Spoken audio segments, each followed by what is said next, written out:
but so faka unya adwuma obeda kwa asore because a lorry fare woni bi eti lorry fare asodo kwaje ne papa ho anane maame ho papa nso aboabo atete mobile mu ahwe ne be ya mra ko university otifie papa ebu make us for retirement maame and won tibi nko matete first nko ton to master first bi mu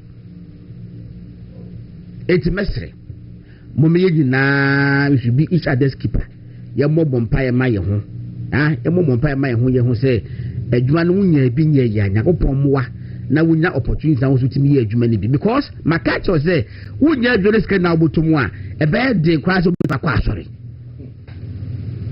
ma mi se su bi wonya adwuma ye na wo ko na wo mate alom ko school wote mantwa ba bi asusu buna bonfia na ka so we kwadwofo wonya adwuma bi akobe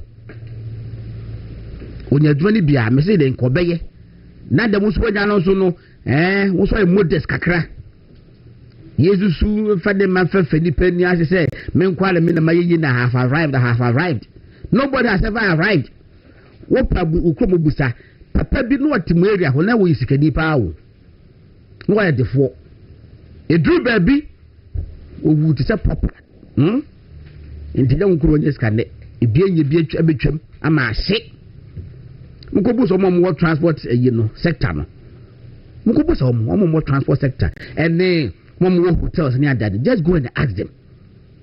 It's a papa way. First no bear 40 cars and then share Pierre. This would be a dead trot of a fan. And yes, a boy Sanson is a scanner woman as you and near Mercy see. And then be so no more. Now, and come over bree, ever honomo. Eh, na minimum matches, gold look up our canon. The Jomamo more trading. You see the Akano car, you see, 6 tons be as a free so. I am getting that information and me dream one mentias here.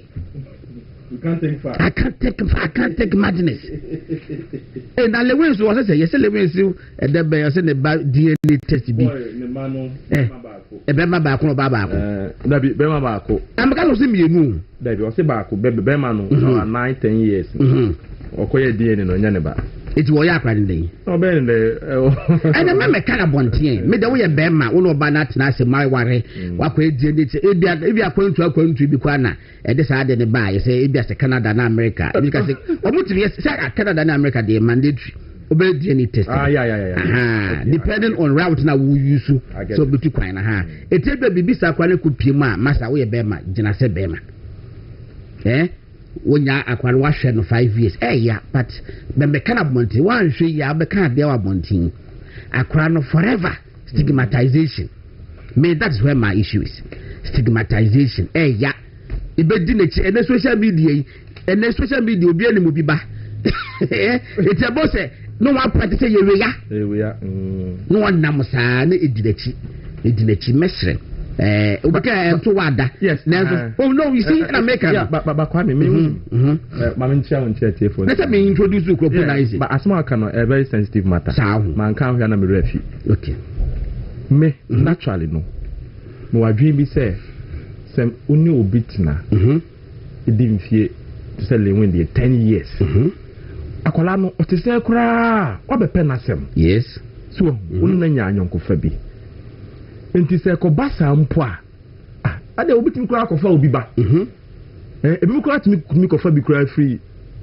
asam kan children's home ade on ba fie be hwe o enti se mpo a even though ebi ana oba no wa anya ade na se bi wani no kura ya me pa de kam sira kola nka me koso ahwe no okay to me I don't support DNA ne sa no manoma no say yenko hwe me ba anya me manya me ba me hwe no na ni nyina wo Nyankopon asem na ache se me wu na me kwa na se me bo nya me bo wo nipa ko na wo de waye anawa mana basa no na oni Nyankopon ntamasema because they say no ayonko fa ne odo abedi bi a papa no ne akwala ne ntem no uti anye yi ahwe pa na Nyankopon amwawo aya emu ba ko betimi kura akunu a serious issue. A serious. Bayara make a basia a bushafo and chimney say you may have to go through some form of counseling.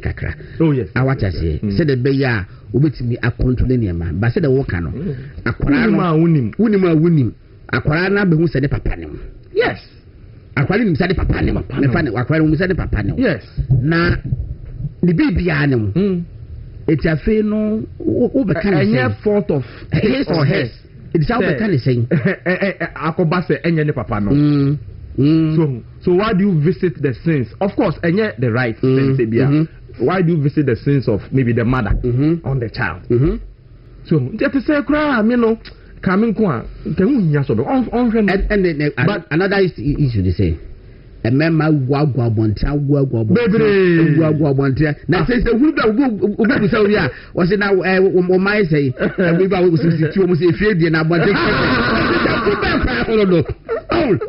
enti wo ba ma na wo koye na bontia no wo expect say we anyintum what I say make us koye so wanka e boy di 5 years boy di 10 years later bibinti bo makosi ye bi ase anabo na danfo bi akote ho ache no so was that Oban one, you know. It's a one so Oban so aqua mistake. Yadi, but you're trying you're conscientizing who that is not to say, sir. Your boss now, or now could this uncle seminar. Hey,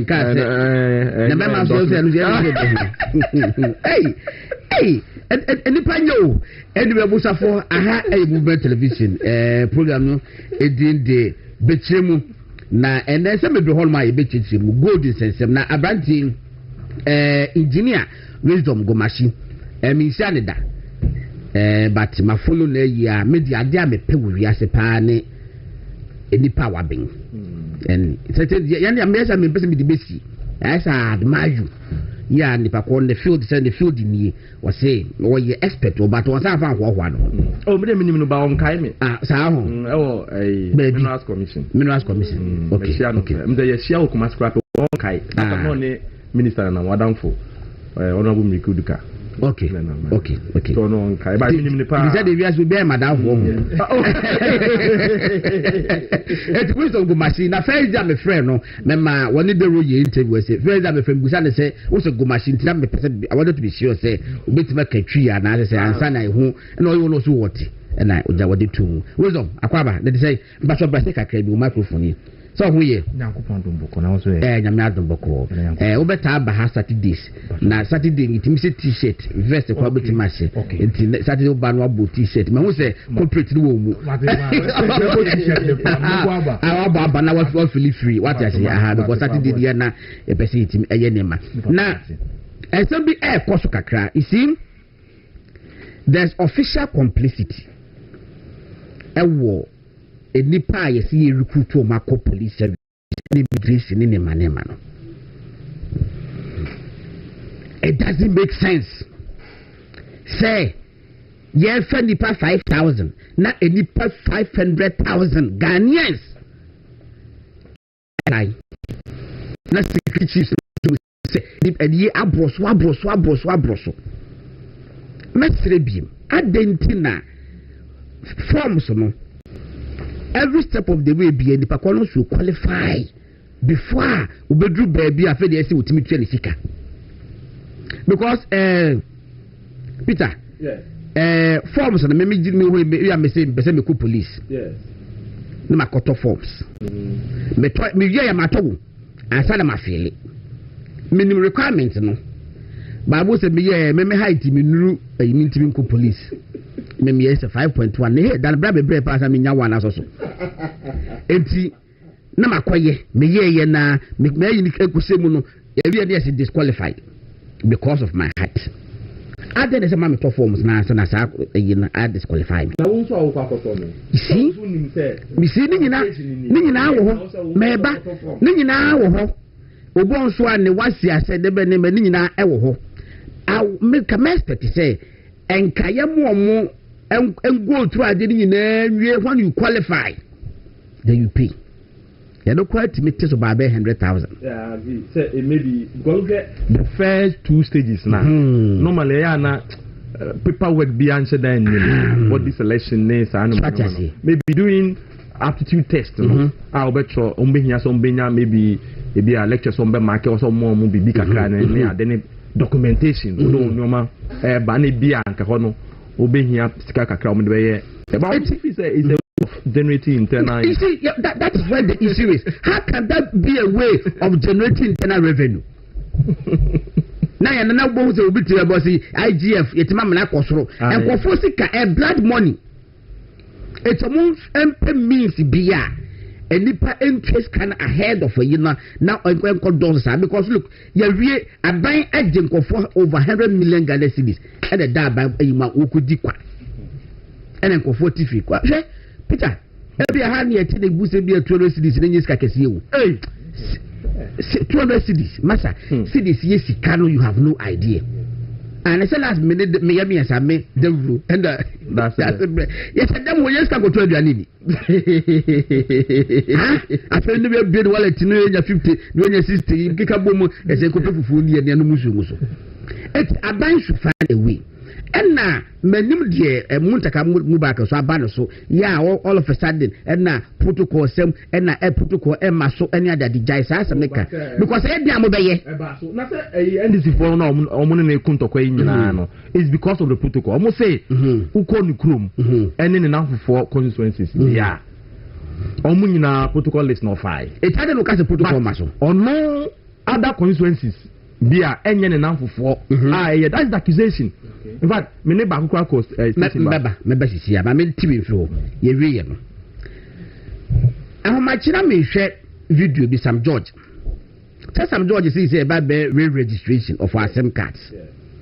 Na me hwe Sam George akala mpacho bo Sam George ye no mame bo mame twa me tum sisi na me fe no eni enkomo akala bo mame pa na Sam George catch Ghana for nyina say.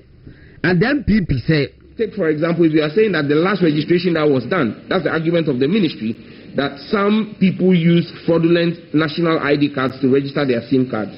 That should not mean that all 32 million active SIM card holders in Ghana today, or all 32 million active SIM cards, the holders must go through a re-registration. Identify those whose cards are fraudulent, because you can do that using the Ghana card registration database, the NIA database. You can do that using the EC voter database. Do that using the SNIT database, and do that using the DVLA database. These are, and even the National Health Insurance are all biometric databases that we are synchronizing in the country. So you can do a cleanup of that. Take for example, if you are saying that the last registration that was done, that's the argument of the ministry, that some people use fraudulent national ID cards to register their SIM cards. That should not mean that all 32 million active SIM card holders in Ghana today, or all 32 million active SIM card Ghana, and I outdated, I expired. But was a change now, a beyond the for. I think Baku says the Parliament, I think so Tuesday, as I say. Now you deny me for that done Parliament.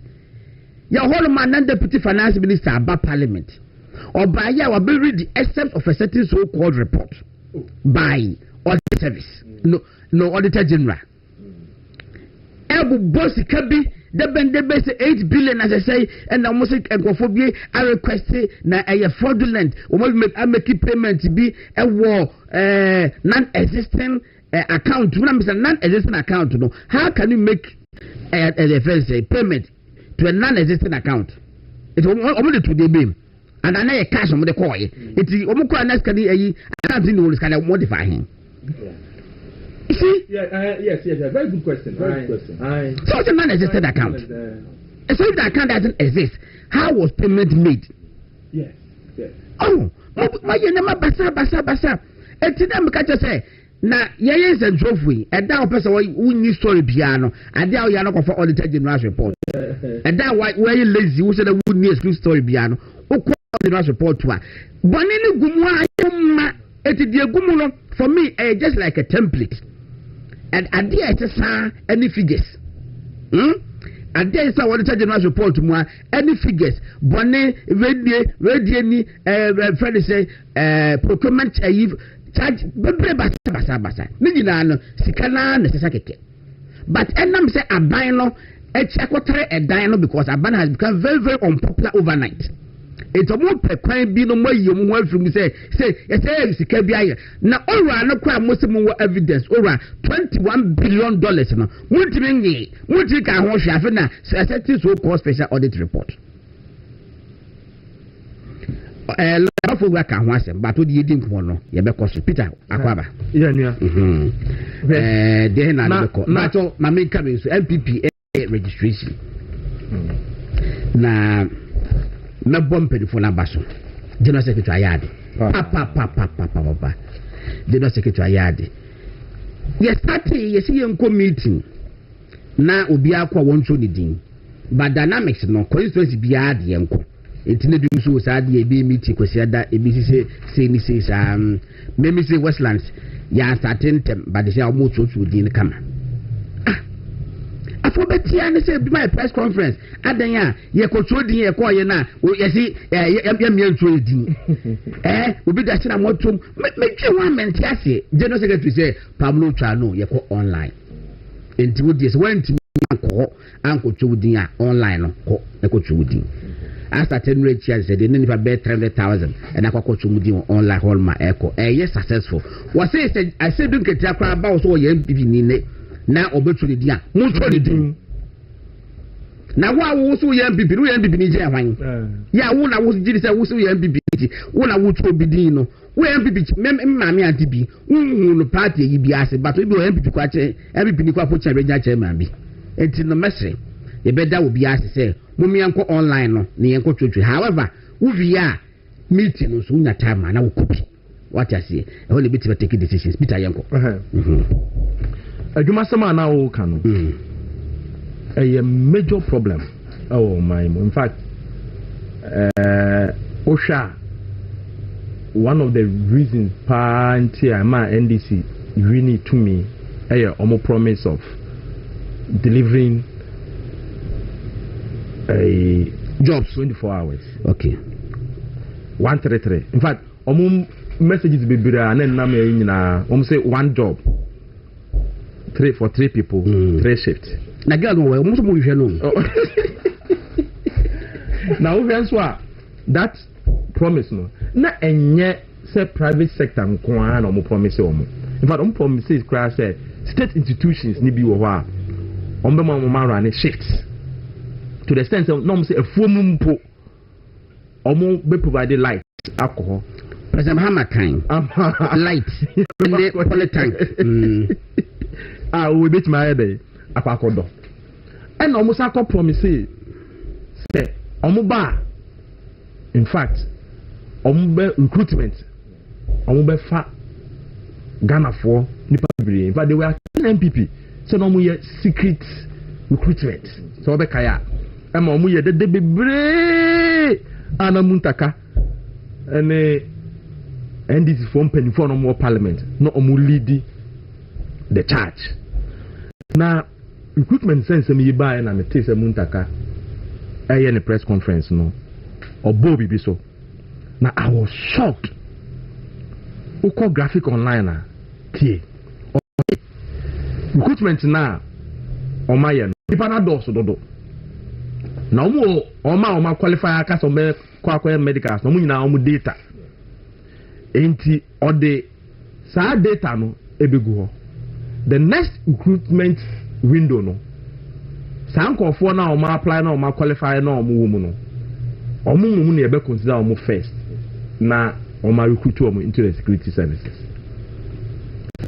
and am ko far MPP time when recruitment ne course wa old na backlog wo ho a the IGP ni the then interior minister be catch us o backlog wo ho enti as and when a kwamba ma abani benya sika so also me recruitment no so backlog no, they will consider them first. That was the basis and this general so be car say MPP secret recruitment. Okay, but that you know said I don't know say a policy, but that decision I disagreed with it. Why? Me pacho I also age a can. Yes, of course. And now you qualify. It is your backlog 15,000 and at 20,000 level. So you say you're about backlog about 500,000. It means that for the next 6 years. Obedient to me apply beam. See, you consider we move one day. No. So my wife said the same. You better consider more first, and then you saw the next window. And the people saw the 21 years are almost qualify you. Yes. So to be say more a friend say probability of getting selected. You mean the new ones? The new ones. Well, okay, to some extent, who point. Every extent, but the extent is say so be a boka. You were talking about forms near car. There should be a way say reduce cost. Nti I don't know be ako say ako boka. If you got three, I thought three. I don't think there's a solution. Why apply bidda? And it's a trees can be. But ye treat you you should not be given preferential treatment. New ones lose almost apply. Oh yeah, so maybe they can say new ones no. A mom quota to say be if it on be 5,000 in fact 2,000 a new one. Now backlog now. But there should be a way. Now my apply go through a boka process in my baby no. Almost maybe can wash shame. So maybe 60% they cater for the backlog, maybe the other 40% for the new ones. There should be a way. Maybe this conversation, it means say as a nation you are feeling. And what I make us you are feeling, they say. President our born, they were being added before the power before police. To me, I don't consider recruitment into the services as job creation. I don't. I agree with you on that. Yeah, it's true. What I say, but a year nakada almost so called with the ability to come. 133. But I'm saying banning to me create the major of say the Kaya. I think Minister Matthew Poku time no. University forms or yes call pass Emrebia. Ubaka maybe Legon forms. Ubato UCC forms. Ubato Nakayaba. Ubekai Act. Yes. NDC fought it. To the yes. And on course share some CSOs be and some university lecturers be. Also on time no when NDC omu create university lecturers on wing be no me NDC form. But they even wrote open letter to the EC Ubekaya. Yes. And when my topo people say, oh, I didn't say be a be person or school. All to into one forms. Now school crop person they apply and as a course of apply. So how on to me for apply. Or go through all the processes. Parliament called cabinet of course Parliament might or pass the act. The NDC fought it the implementation of the act. You put it on hold. So on say about the boy.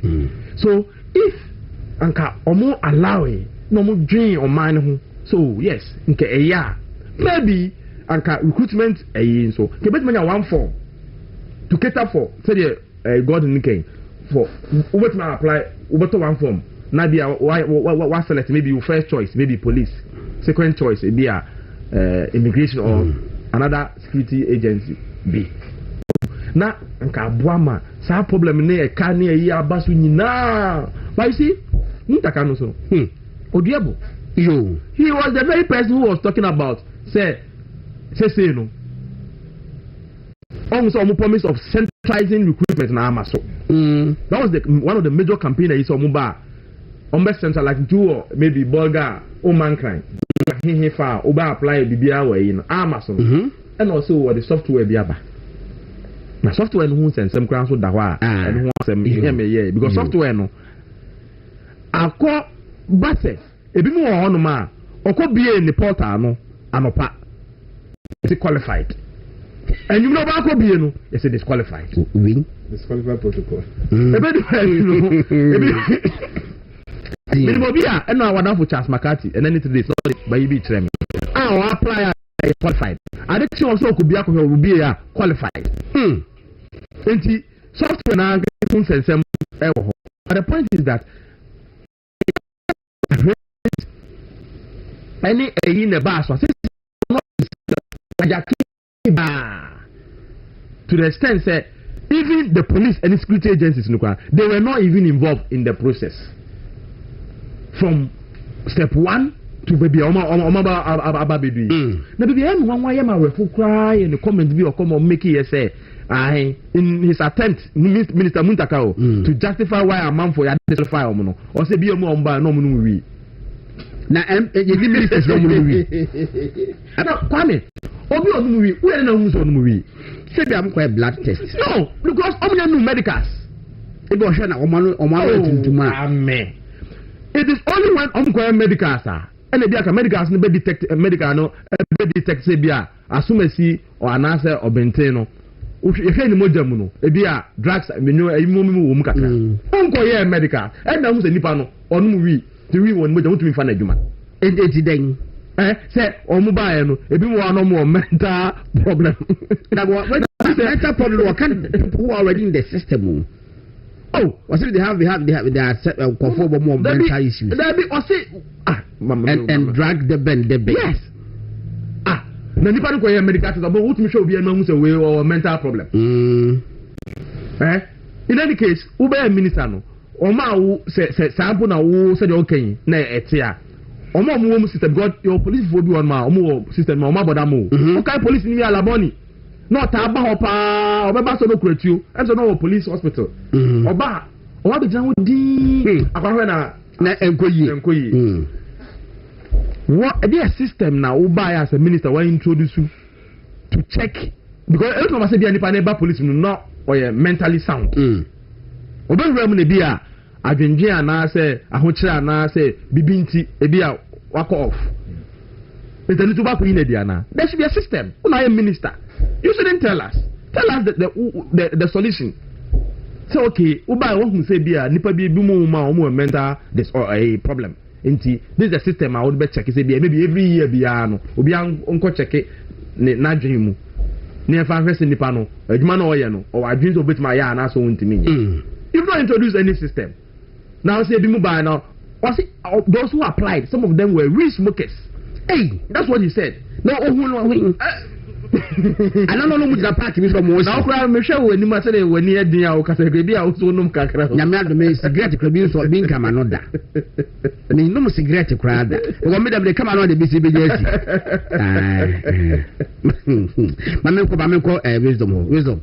Ebacho Ghana for na 500,000 akwa apply for to be recruited into the services and na it ma fa nipa 5,000 just 1%. Okay. Backlog of about 495,000 in this year. But I was saying, here, one can say with you for me, co panelist, me senior. So, recruitment issue. Interior Minister, wakasa bebre, na nekasa no so man problem so bebre pa. Na problem nyina no efri ye man penin nchen. His Excellency John Dramani Mahama. During campaign time, no only video back wa. Oh, yes, and the mommy. Mateo our promises say he Oshia and Mebun say 24-hour economy or they bentino. For police for between 25,000 to 30,000 every year. The video is here. And yes, and the mommy. Mate. So a year boss or share the youth. Say moto abama me. Na se me be yam penia. 24-hour economy a made bentino. Ye befa a mebunu between 25,000 and 30,000 in a year. 24-hour economy. 24-hour economy unti. Okay. Ordinary 24-hour economy no say obedi president or befa security be to the extent say night class be ye juma 24/7. Obi kura chirechire mu say omo ye tour bus ni ade ko bet ma ton ade anajo because police for ebe busu oku filling station for arobes e bitimi ha omo anajo so mo ton ade a Mampedi Mahama bedi president say mebu no to abama na obefa police for bebre egum ebi kura kan say pharmacy for krabe ejuma 24/7 because police for the ombe book room bebre Flex kwati for suka say anajo omo bia di wache they will stimulate the consumption of wache late into the night 2 a.m. na wache si ho ne toma enti anu na share emebunu nkuru an say let say akwenya we wo ho na MPP aban emfa mboa emebunu no ende yanto abenti a MPP na yemma NDC embeji akunya no ene ye ne emebunum yenuanom 500,000 na so wonim say akwenya no eni ho ana cut off point anewo ho 25 years what be increase cut off point no from 25 years to 35 years yes, I mean from a lot of information now. Yes, I can. Wouldn't say akwenya ni ho. Now so what be bie gap no. This is the applicants ne be dawson. Applicants ne be dawson. And you know obi epe ejuma aye otifie no na aban e fa so e di generate IGF. To say they wo kan yi. Na yen papa national chairman na ono so say ope president Asare-Bediako. Ezerin-Ketia NDC for papa chairman campaign time okay say 24-hour economy no o me come alive to cry akọ amanfo efum and was say we welder menye adwuma awia anajo person mahama betri light bill no so enti koye adwuma na anajo ne se gate na be ya ana say welder bi na koye na anajo that time na ye betri light bill so anyway ene ewe na ekanya na azeni kejambo de okanya bo kan say 24-hour economy no in fact inyuma be breben ebeba and na me ni ukasi azeni ketie ti megina sin bi so aka say yawo se abanpo osika Ghana emebur muntie ni ye pa o se abanpo osika na so betima fa sa 500,000 emebunu yenuanu memma ne emema na aban fo sankofo wenyina hefa na Ghana fo san benya akronfo akwachi omu na pede da bi dia se ngija pese o train se nti muntaga se youth no omunu wi ti efo menyeyi aseni ngija se youth ni akronfo nti efo omunyina kenye binche ye nye binche eya sema Ghanaian youth no omo ankasa nso omo jejereje ebi ensu wo TikTok ebi ensu wo emia bebre interior minister say munum wi mufa drugs enu ntira ye ntimi mfamo asene nketi ase ye na ye fawa konfo be na ye sanko chi ni biem na ye say we I mean youth no mo ya konfo na penny a ono asene nketi ya mene wo kasei or your board chairman was one of the agencies also. I think say Gapuha. Yeah, GPH. I said in Ketia, I said be an infie do. Be a source by now podio or ya been 70 years. Or sounds at the abine payroll so. Obian can train say Sabi or your cronfo. Obian can say or no we neba MP Cecilia. Obian can say sa neba. I'm a young guy no enumri anase oyekonfo ne baako deputy CEO the Minerals Income Investment Fund akufo ado ayese oye Nebukadnezar no a okreti ye no enne asedi nketi aba a young guy deputy CEO ho onye kronfo na so edu abre a wo se ye hwe emma Ghana emebunu a omo pe adwuma aye no emebunu a butai anase bosha wo de show mu say police fo yimo be fa emu miensa asa aka ho omo kaya ekire say police fo dodo omo ho sisie yi omo sam be fa times 3 aye dem e de aka ho wa hye mebu no bo time no so ya wo si emebu no ya kronfo na ye fa omo nyina why na omo kwakwachi ni biem say oye kronfo we ya asema me sure say osameba abeka se wanka ne yie wanka nanso omugina asimpie so ka se enyuma ya semia o say they are going to establish a women's development bank say yenuanom young girls ebia sanka ebia police crampo anye yia na nka ebia obetimi akọ women development bank mpo akọji sika kakra dia akọ in tools ne ntare no ene saa women's development bank mpo bibia nkoso ne pad no mo che pad wotimi kɔ edwom ze Carnation market na me maami a oton tomatoes ho e bia 50 years 55 years a opesika dia send edwuma mu no na vice president wakoma ne pad no onfanye den ya ma menu ma wenya menopause from that time oko a obehie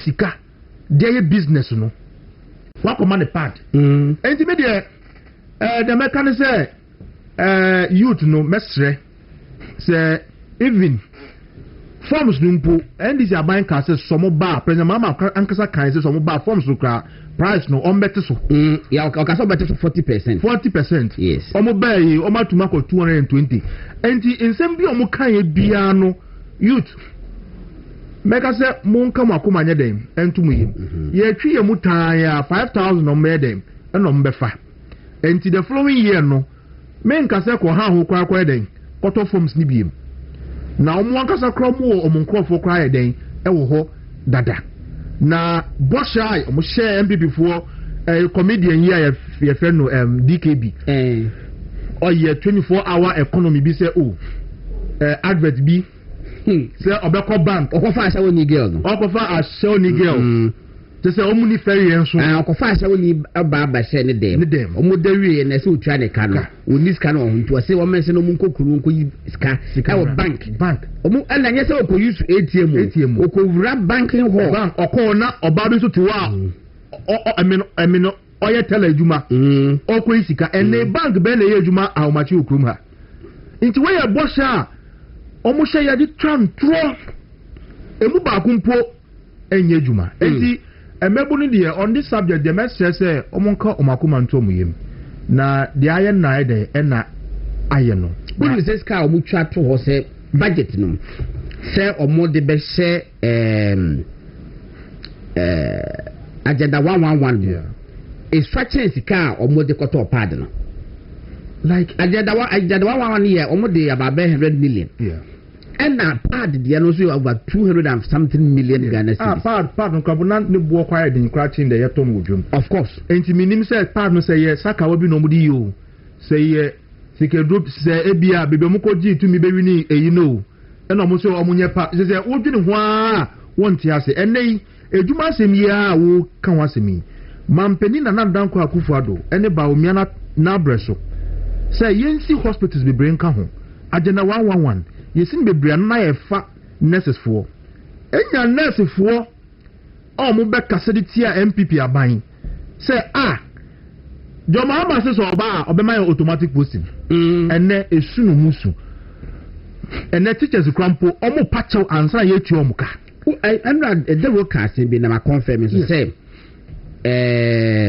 admission into the various nursing training colleges no o matiso ama se se kopo de eyin ya na principal bebe kra enti se no enipa o matiso about 72%. enti na ja se enei se o pese o bakra ekosua nurse na wa pass pa na so na so on timi ko school no se first then the na na do ehu enkwara 150 no o mo call so mo kosua nurse na ofa mu 100 yes na say Joma ma buy no who nipa 150 a is so from 100 no or from 28 because say bosha or share in try o try na no yes eso amba for so bia and to me the young people of Ghana make the track was say forms now o toye say wo ko police wo ko immigration wo ko de ya disqualify wo no interior minister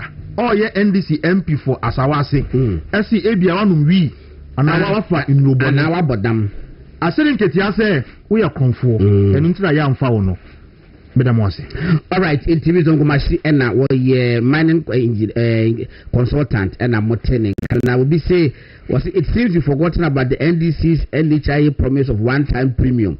We can't forget this one no in fact it is okay omuka say one-time premium by no so omo entimi anye akla fa ayi bitu sma me send e wo screenshot of some documents bi no ye 24-hour economy. But me read 2 paragraphs be na go for say 24-hour economy na John Dramani Mahama a promise Ghana for emantie abewo position no woboa na wotin ani no wo de aya adefofro abrakala de to so no mame and start okay apato for ba ko bra other one bra first for other one bra first na memorandum no na me correct na wabi we bi we de bim kama pa was say where your 24-hour economy no act in India.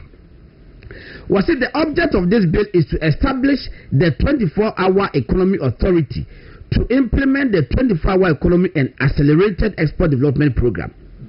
The 24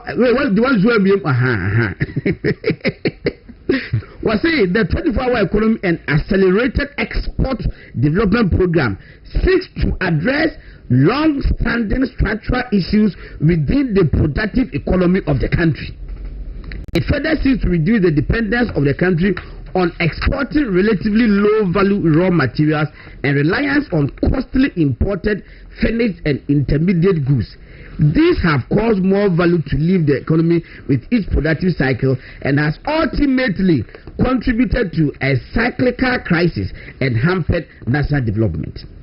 When I brofo de memo akwaba isa no achichim say asemi wo kai say emphasis no should be on the say productive economy of the country. What you assemble yeah kwa next one akala part of ba ko to mame objects functions of the authority 24 ni ya the 24 anti mame ha me ho okay me ba mami read make it to be where I did a 24 the bill in you was the object of the authority. Now the eco functions no three was promote the optimization of the volume, variety and quality of products produced in the country for domestic consumption and export.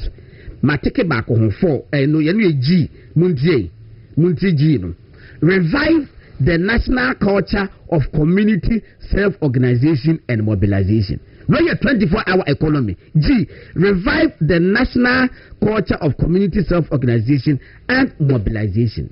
I can always make you feel. You can't revive the national culture of community self-organization and mobilization and communal labor.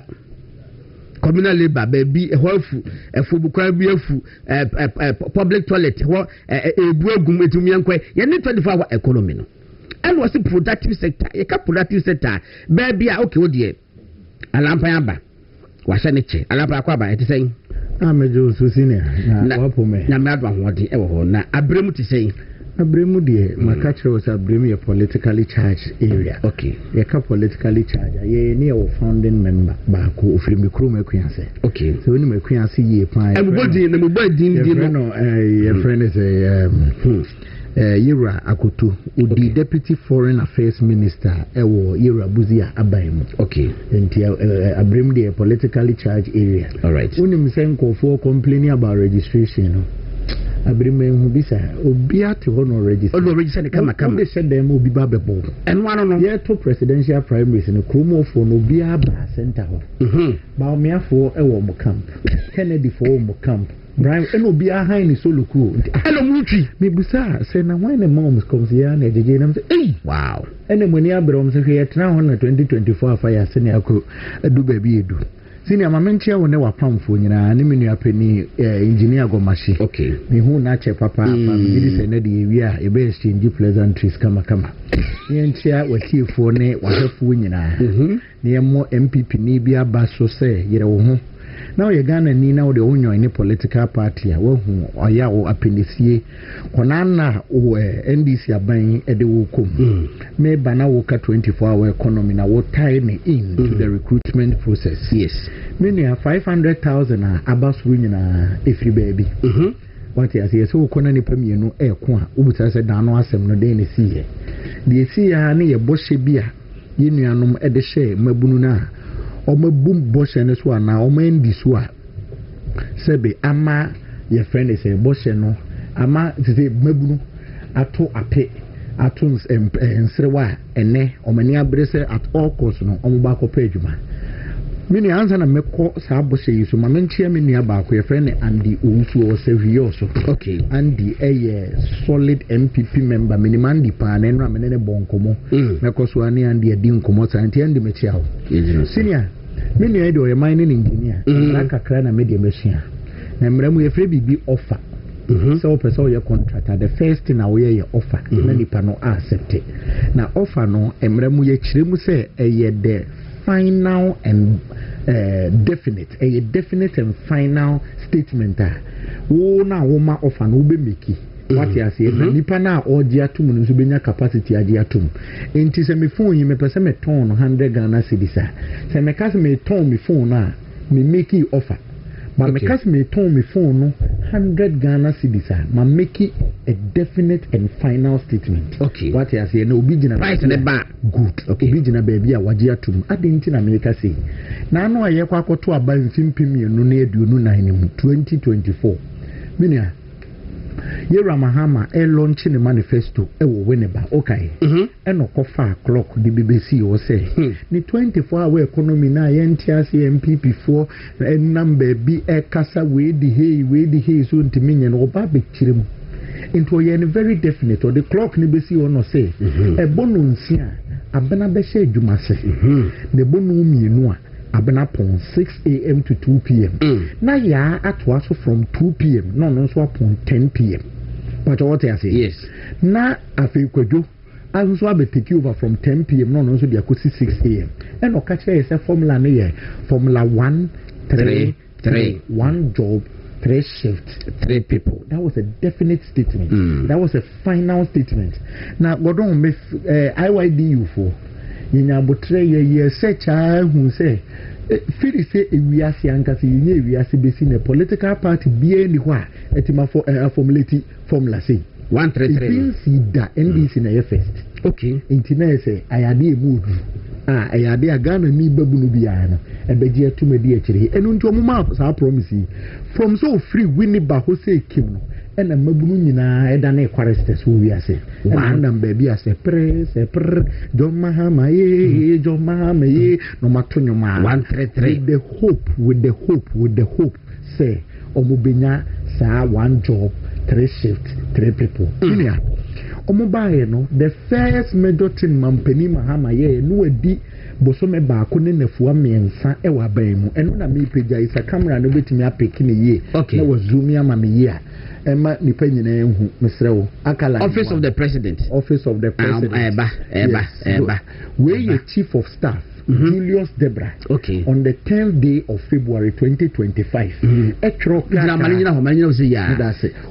revocation of appointment and the recruitment made after 7 December 2024 and opamu meburu nyina ewo Ghana chief of staff Julius Debra onu no adidi ame wie na wapamu meburu no se meburu no meka ne ho ewo trasako no monko George wo de wa men meburu no tifie komde no na godon ma minya botre disabuse this propaganda say what transition period ma yenye adwuma o fact article 66 of your constitution na e ka kire o say Mampani bia di mfie nan inti yeso in 7th January o time so another 7th January obi foforo ayeden atake over anti Mahama ba 2025 na time be so 2029 enuntina 2016 28 December Yera Mahama etimi appointed Daniel Domlevu as Auditor General.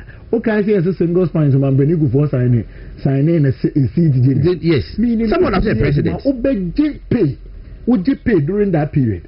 Na samre no oba na wo problema ese utimi hwehwem na nse mete yes Felix Ofozuko ate so mate komiti ahwehwe saa ye fene se dismissal na sebi nyansa ben ne wo mu se obedi kan tu anamo awi ate ho komiti na mabunu yi eto apia ya pamo omamo betra fie no godon mabunu yi so omompa aba e bia na soafo a Mampani Mahama ebeyi no abano ono a oba behwe nyuma sem so no obetima ye ne yi ama mabunu no ho atom menia sama kalan enzumi we mame misrewo where Dr. Rashid Pelpo say cut grass and sell where they breed animals. Dr. Rashid Felpo advises unemployed youth. And on a bohono.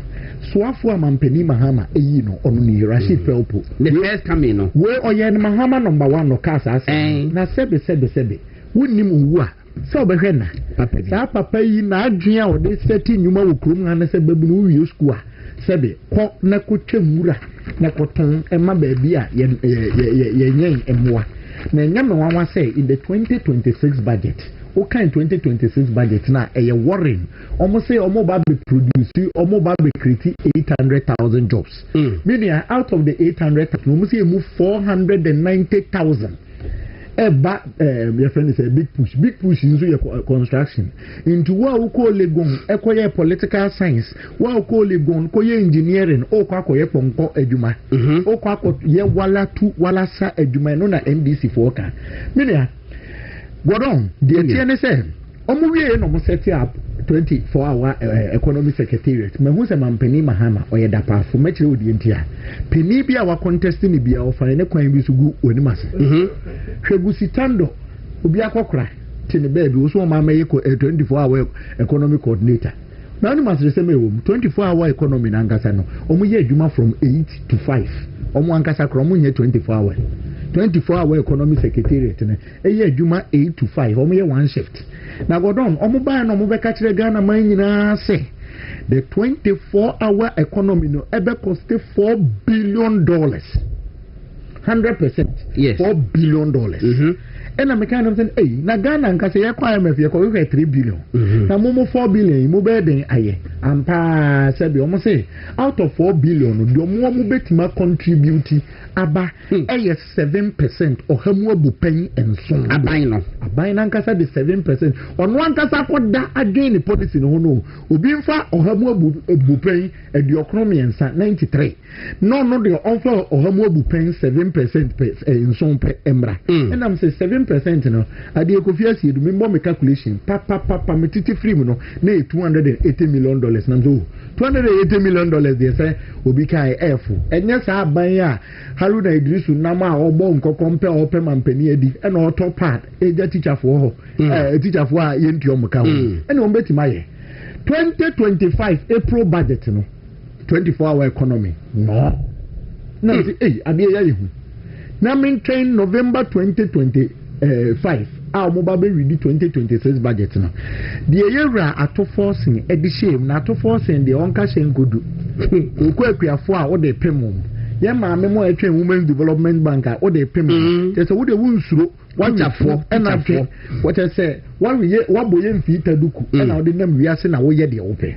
Minia they are allocated for 24-hour economy no at 110 million Ghana cedis. 110 billion. 110 out of $4 billion.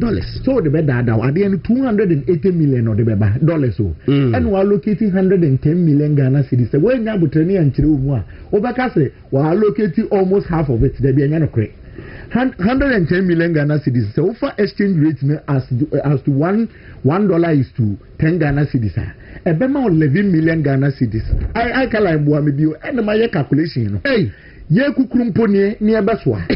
Senior calculation e da ho ne say on one $280 million no.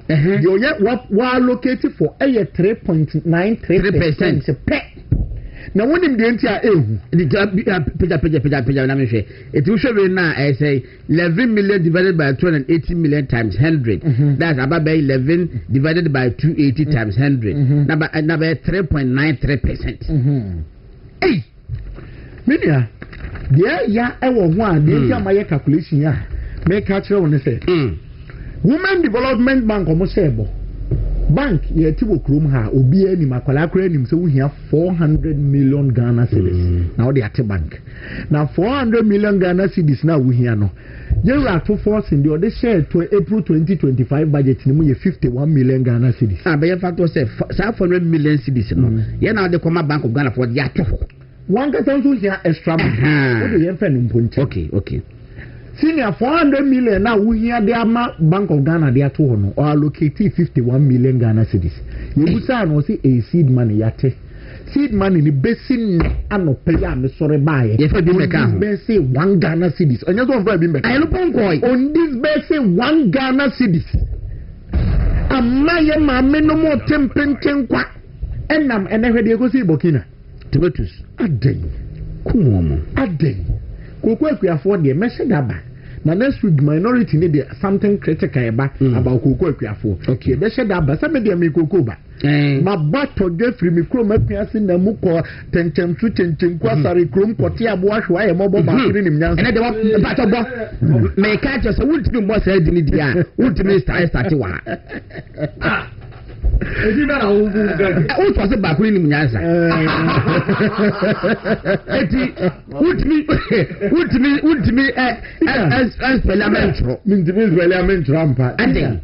De eya wo mu ne se mo hye maburu ni ya o mahu se 24-hour economy ama so no eno na ama maburu ni nyina age kira da se any security services no by force omo bekum na de ya ne se hwe obi o so opema mpani o chairman se kwa Paul Kagame enam se obi aye police ahwa na be ye control. Look at this month we epem Ghana mampani abedi. Why should we allow this country to be entertaining such character? For Pemampeni. Heard you today? Said Babunu na no tempenten kwa wajini sika ama wakoto forms abeduno se kwa Paul Kagame. None kru. Hey. Yemi abrewa mai mo the youth of this country will rise up against that gentleman. What is 69 years? Maybe the age crowd I am in percent look at the thinking. So be a police and when I be a convo. So people should be teeth. Now what the ma and na convo on your convo. And you know go child blog for be down be no. One guy at the point that when you see you be said years ase. Aden mo kan seme ya na enye ya o mese peni maker no na nketwa no so di atore ya hwe me de foforo ba kan ma me we minister for government communication. About 600 chips compound will be constructed by the end of 2025. Then I see was it on the see a busa question was on the obeka keke ma ban it will ni baby o sorry a it will busa president Mahama Monday and Wednesday meba. Okay. On the presidential jet na menya botre ye calculation na obia betua say wo the presidential jet ekodu and how the jet ekodu oman bi so a me use Ghana figures no meba mamenko wisdom of wisdom gold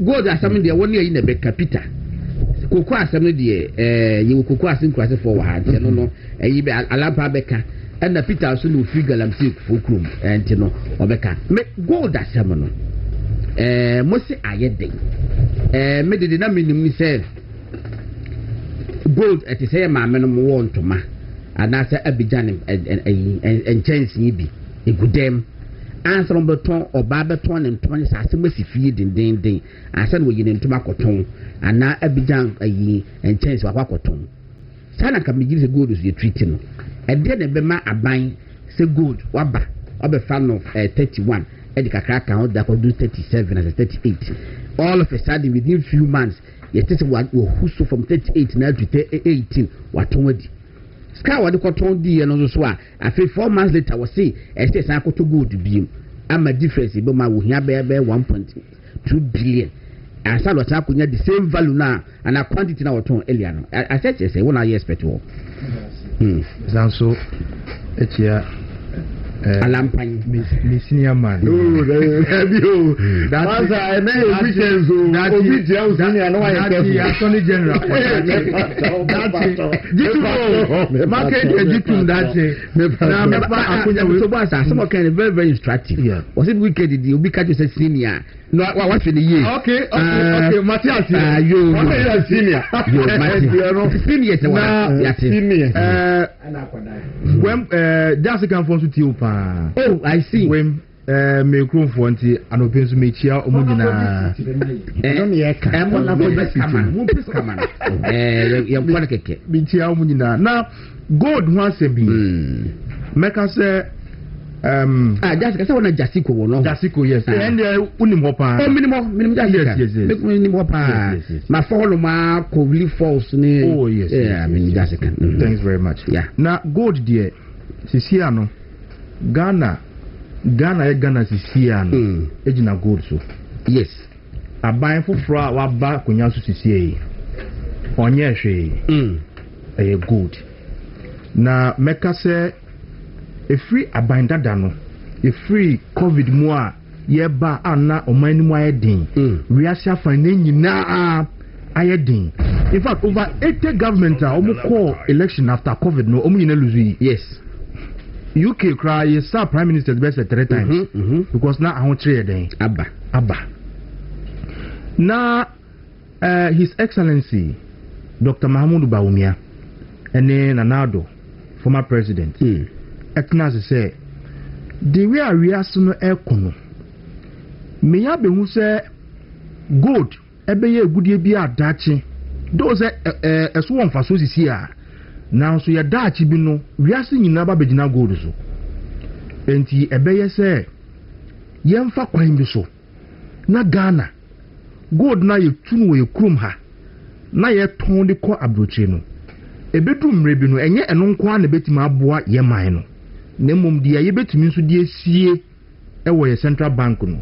ena Bɛkyerɛ bibi ye sika sembe den ebegina okay enti in June 2021 ena MPP aban ene Bank of Ghana ede jumedi bi a friend domestic gold buying program ede buy na eya na ya ade bi a ye nuanom NDC fo no omo policy no ebrim omeniso na ada no mo akohwesem eya ade bi a in the sub-Saharan African hampo no ebin sida sa policy no it is a novel policy okay and this is what we trying to actually so when I say gold you say amount of the good your friend domestic gold buying program okay policy as I say gold no you better no efie wo mu nyina you better as a country ya per refinery e dey akọ awum ye wia na ye da be gu ye central bank vault okay policy bi na in fact so eni ye pa e sha asie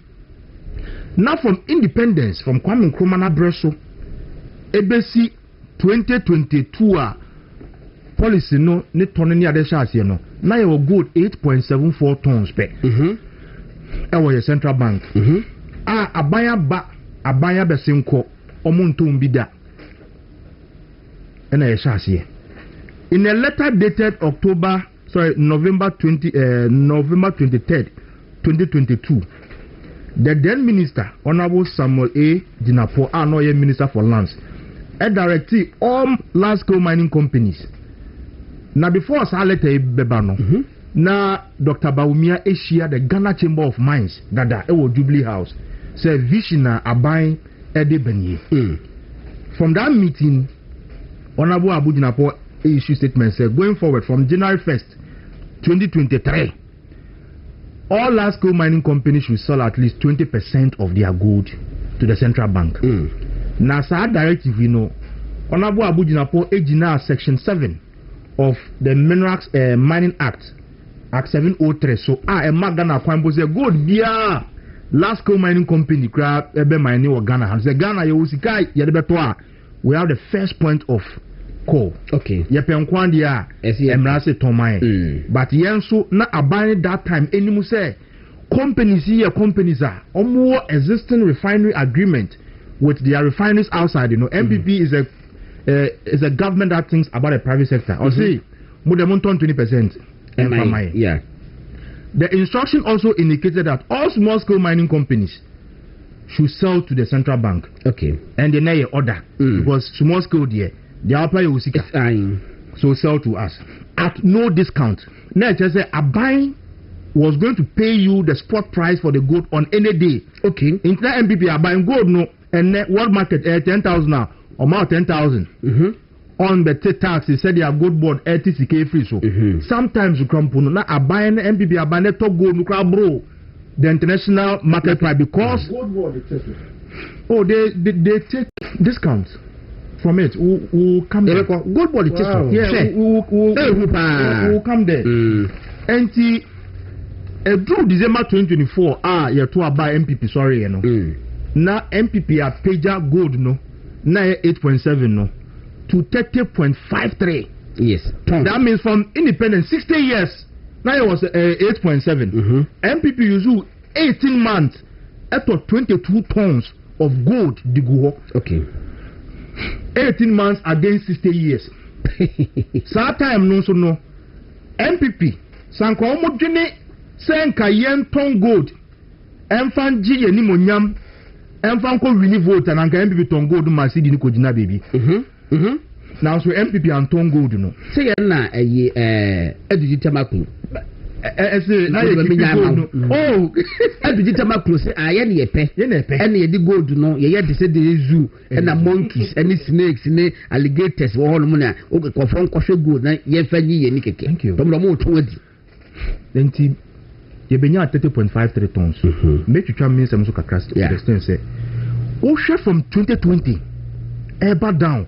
We also report in our HSA the world was moving towards good. Okay. Now there's a time out of that is I didn't buy no. Now one day Michelle maybe say on your doing anything. Or a visionary. He says outside the box. Share report Nina from 2021 at Ghana. That day sir a buy no. Central banks we are seeing now in 2022 at gold over 1,000 tons. Canada just 460 tons. The whole world. Okay. The whole world. 2022 almost double 1,000. 2023 almost double 1,000 up to 2025. That means central banks were seeing gold as a strategic asset. Yeah. Even according to the World Gold Report on the bar in the mid 2025, STT said gold is still going to be a strategic asset to keep. MOMU indicating in the same report say over 75% of central banks what we are seeing now, Omar said from 2026 aircon, they are going to still buy more gold. Yeah, can't same way no. In the year 2025, there were a lot of projections and they said gold ye good ye be as who was central bank amen ton kipi. Share World Bank for commodity exchange be or in November 2025 for HSA from 2026 still going gold price was still going to be increasing. Now after 2025, a gold price cost 53 times. Wow. And nobody else not good and 53 times 2025 gold price cost 53 times the highest ever from 1979. And nobody boy say gold and between me cushion here with a short time 18 months no about the year a strong backing for the government. So many investment banks, bullion banks, projected say gold price is still going to increase. JP, this investment bank, the United Morgan, yes, indicated that gold price was going to climb over $5,000 in 2026, and it has come to pass. Banks like the Dutch Bank, HSBC, predicted that gold price was going to go up. There was every bit of information and what I say. Gold bobe kosro.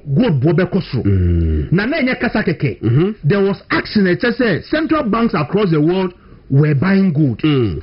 Example, the Bank of Poland were buying a lot of gold in the year 2025. China was buying a lot of gold in 2025. Tanzania, Ghana, in October 2024, 2 months to year general election. Ebeshia Dr. Bawumia, Ebeshia Bank of Ghana, Ebeshia the Minister for Lands, Ebeshia how I hear a domestic gold buying program. In the year 2025, Tanzania fought to gold 15 tons after learning from us. Turkey keeps buying, Mongolia keeps buying, India keeps buying, Nigeria and Namibia. Say they have learned from Ghana's model of domestic gold buying program and they are starting. And I'm look at see Nigeria acquire oil producing country out of gold because of Ghana. Bank of Uganda just a few weeks ago, STT said from March this year, on metal gold every year, 10 tons. The Bank of Poland, calculation said this year they are going to buy 150 tons of gold. Kenya is starting. That's what they are. Bank of Ghana in the quarterly report release in the January 2026 edition HSA gold now your name according to 2025 figures Bank of Ghana release here October 2025. Nature said Ghana gold there were 38.04. In their January edition report, no, they really so called 18.6 tons. I say, how come? How come? Now, I'm to gold into no more as a gold no beton. If we are saying United gold, I want to say in Sembi Brofubi, Governor, Central Bank, Ebeka say, oh, gold no, our doors to the door. Let me say, hey, Ghana, you want to understand, say, gold and be out to no, and then go to the doors to the door. And our peers are doing between their 18% 20 to 20 to 25. Now Ghana no share your reserves are gold every 40%. Eduji Tamaklu, our year a senior official of this government. Now in Kofikaso Mukeni Nino, a Abanika Sano no Mukan, for representing National Petroleum Authority CEO, or your director of legal for NDC. SA gold na MPP to go no na omo de ye inkonya gold no na gold fa ho be gold ni esi gold no ni gold fa gold na MPP to go no bro say na for tourist attraction according to na sa times na me nim nipa na oye in charge of Bank of England na me sure say nipa no oye Ghana ni on Facebook page. Time now, they be almost proceed on gold vote. Sir, no me gold vote can see it. Na a cost for us back from. A cost. Almost tell the picture. Okay. And a month for a target say Bank of England. The amount you want in here, eligible because of more Uzu gold. United States of America, Ekita gold 8,133 tons. The great Chenukrampo Yenibi. Russia. Canada and China ekita over 2,000 tons of gold. And why me a PS now was a PS no? 20 to 25% in tea. Just 38 tons of gold. What got to have? And it should be on record said Ghana is the first country in 2025 or trading gold or lose ye. Ghana is still the first country in 2025 or ton half of the gold reserves. A being see that. And they justified it. Yeah, that's sorry. Finance Minister, Ako Parliament, Ako Lanti policy, be a friend. See, Ghana accelerated national reserve accumulation policy. Me wanna MPP penny be friend. Me say, hey, Adam, who catch me sometime? Be say, yeah, and this is for best some domestic group. Me say yes. No. Almost sure, see, because I see this people will change the name. Because as far back in March 2025, no current so. But you Akwadina Parliament say document be a Ghana accelerated national reserve accumulation policy. The tintin initiative and say Dr. Baomiane MBB policy on the buy domestic good buying program no almost study no problem. But mami you focus on scale moton gold at that time. Good. And this is say you say mo this program abenti say akoto gold say ya sika na 150 na say na hefa na test kana kofa. Thank you. And kofa say yintin na ye fa no enye ekoko. We share page 13 yeah on document here on the abeya. Gold no mo ton ye na ye kan na no mo justify no. E show mo so mo san koto sa gold na samba be shape. Okay. Na abro mo ton half of your gold reserves, around that time, now gold price ejina averagely international ejina $4,000 per ounce. Average. Okay. Average $4,000 per ounce. Say the omo yenwa to replace CR. Yes, he replaces 19.4 tons of matter kekempo na. Ghana, we are going to spend $1.2 billion extra.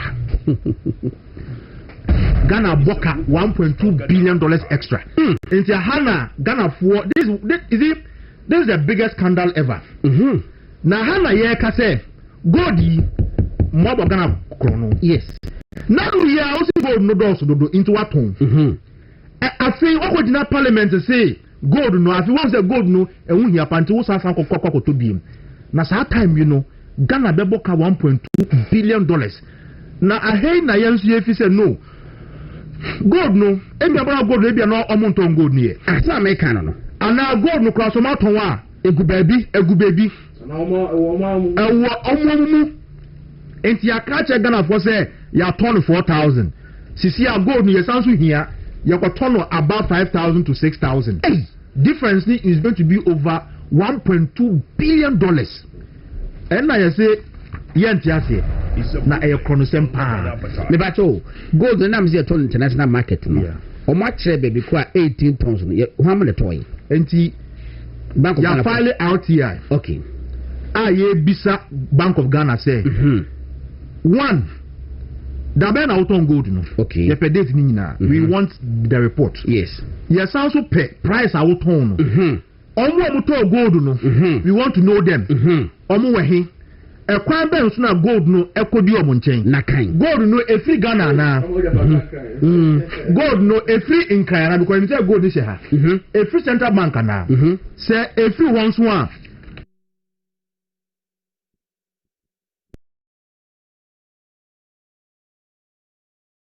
no say if we Ghana house physically we want to know the logistics company I for gold no the come local companies be na almost yes transaction we want to know these are valid questions okay the person you who say sika sen na Ghana enya free sa selling account be mu no mutua to ye in which currencies okay we are ye bisa some questions ni nyina ye bisa so say was cabinet aware because say I cover the time be na mo say cabinet so there is no way Ghana you better half of your gold reserves President Mahama any them any mo hwe mo say the scholars yes had ye den oh ye bisa was say sikano because omo transfer say they have diversified nti ye bisa mo say we want to know whether the money was used to service debt or for an investment investment so account be mu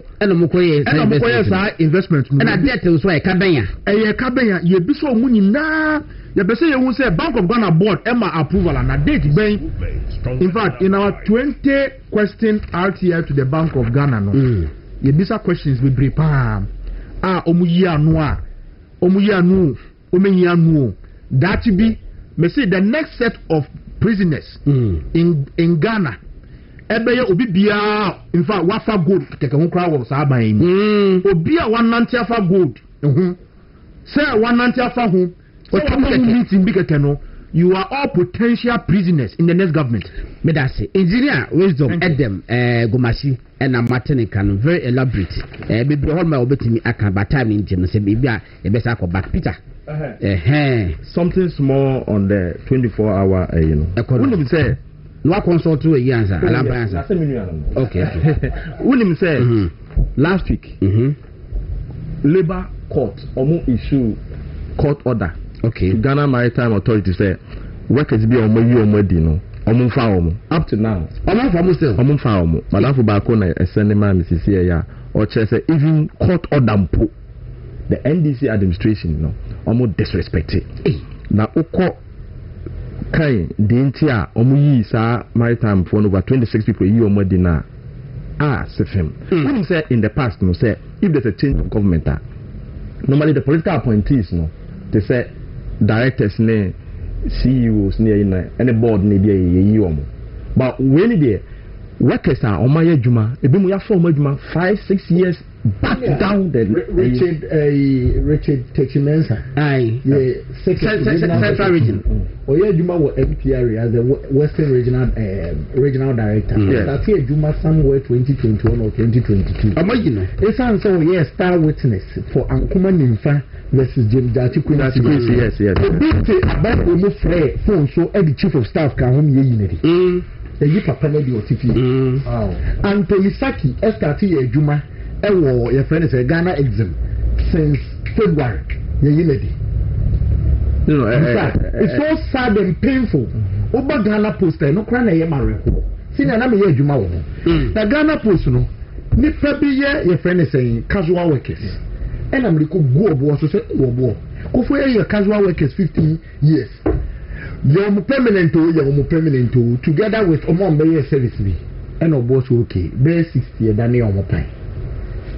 Other employment ko kan ho abe 100 senior Sam George on a day ama ya pamo sanko in fact o pamo kura from ministry The casual workers no more by your papa no. I don't know bonnie. Saturday no 1 year casual workers.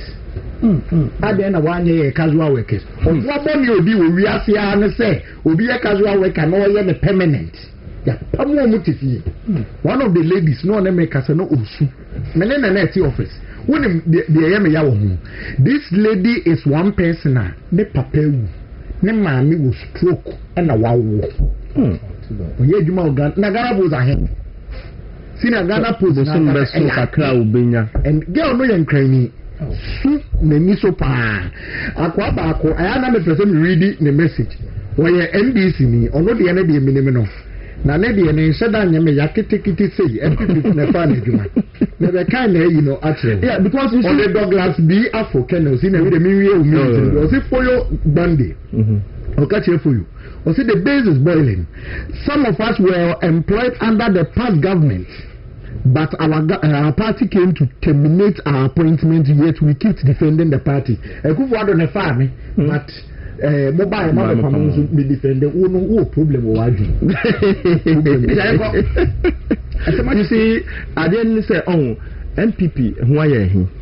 And I say, some one in some four cost bebre na nipa bebre the omani na ehwe na omon kan ho asem but me the cost no you see the NDC is making it very difficult say someday say 2 minutes sir na party bia okuma so benya hawks within the party no say hawks within the MPP sorry say omon pene say kofum so a ebia ya fa omadwuma enin ekwakopim 2028 ana yebe omon adwuma here no Samantha start 2029 MPP Hawks ni be sorry say yempa mo ma ya form adwuma ene copy 2028 a very difficult say the moderates or people who think oh anya hwe nya manika no omo betimi succeed in the argument say yenya ina yema omo ntam and yenchechire on mind sir the 133 24-hour economic whatever policy no there's nothing new, nothing strange. The BNW me GD say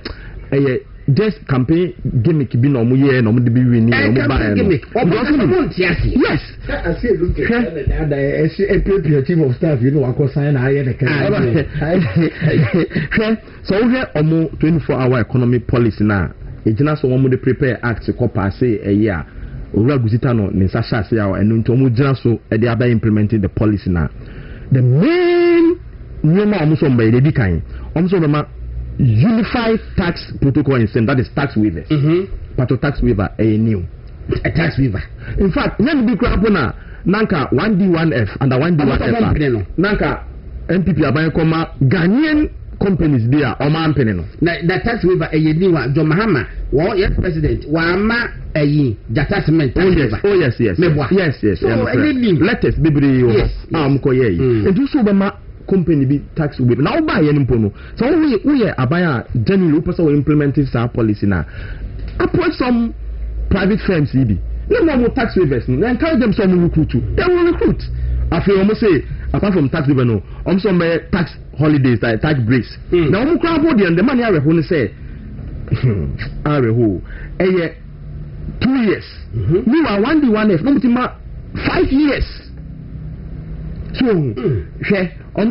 ombema loan in suno ewa form 1D1F and we give you loan that Ghana is wedding yes na juma ene mo ne ADB ho wedding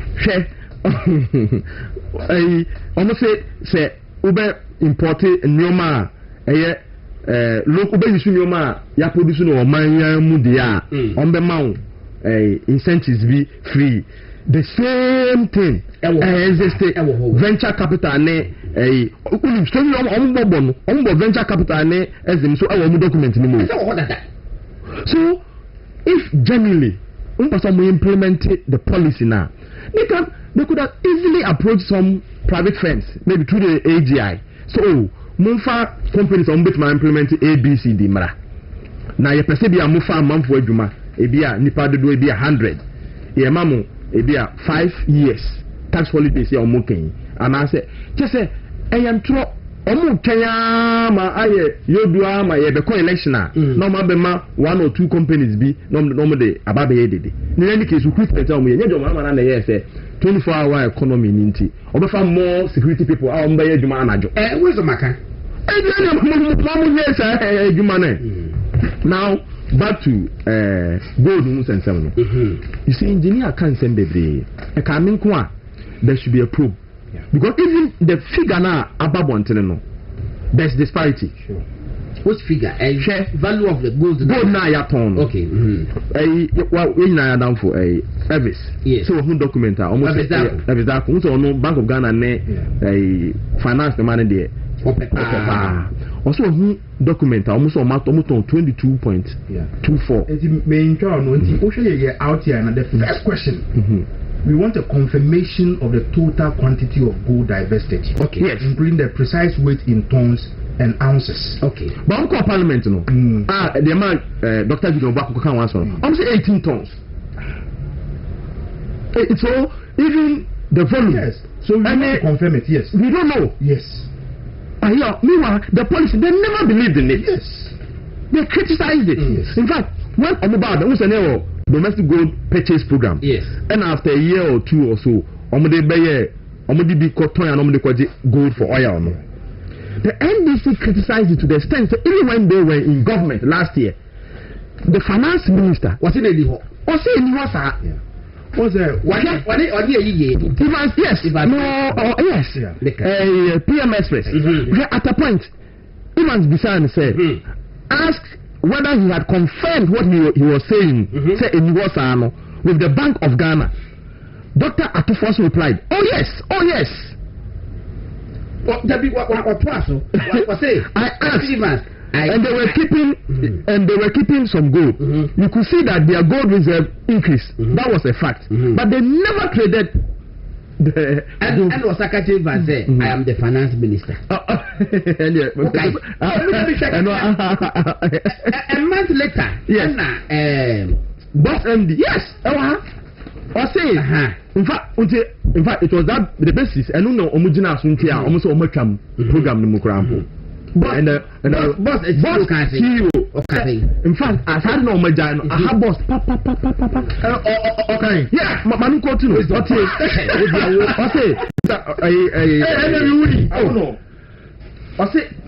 He described the policy suspension as a significant setback to its operations. That is boss too. Now Manu continue. I think they are kind.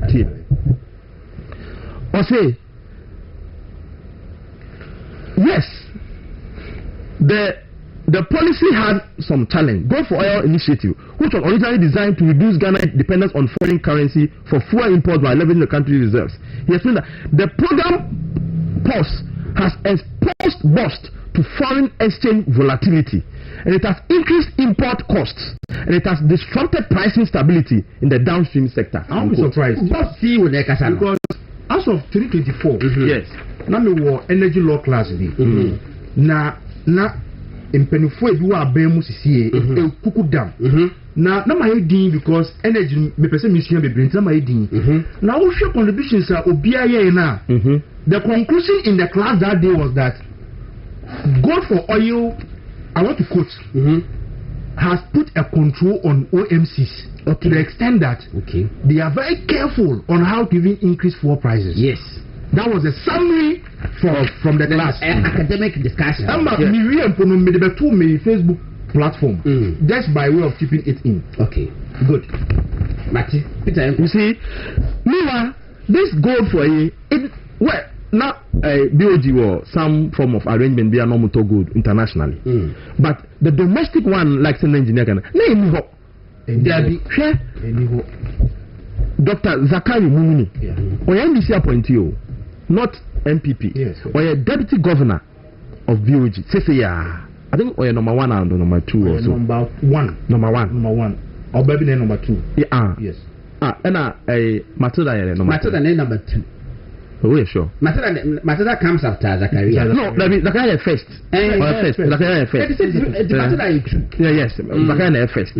So on NDC are buying in the Napa court now. Okoma lecture bi. You see these people when they were omo wa ha eso asema boko omo probably chi da omo ka no kore because one dem say abrofo no they have a way of checking yeah. and counter you. What can be about the case for gold? The title or say a strategic turnaround using the domestic gold purchase program. Strategic turnaround using the gold. Me one what aka in the beginning no. So Ghana FAC challenge. A challenge of say gold COVID any Ukraine war no affecting Ghana economy. Inter could do maybe no man facing a challenge. Me at that time na NDC say Ukraine maybe ekun to kwane de eme ntemu hia say no me koso wo ho say affect here.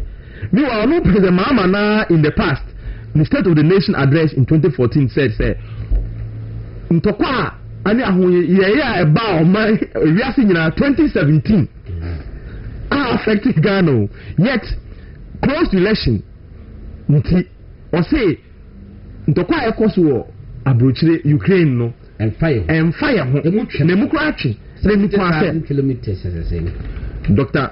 Mumuni Zakari first deputy governor NDC appointee ko jitum sam pass o mine face ahunye him of say in fact it was because of that company fits any grading agencies a downgrade the economy no now can one statement no we no che say me coach no say the significant macroeconomic challenges Ghana face occurred against the background of a large resource endowment and comparative advantage in gold mining. Ghana has mined gold for over 3 centuries and for most part exported all the gold. In fact, in 2019, Ghana exported all the gold. So gold accounted for nearly 56% of Ghana's total export earnings, and yet until 2022, gold has not featured much as an asset class in Ghana's reserve portfolio or contributed much to reserve accumulation. Only praising the past administration for the vision. They forced him to delete that thing from their website. I will check. Okay.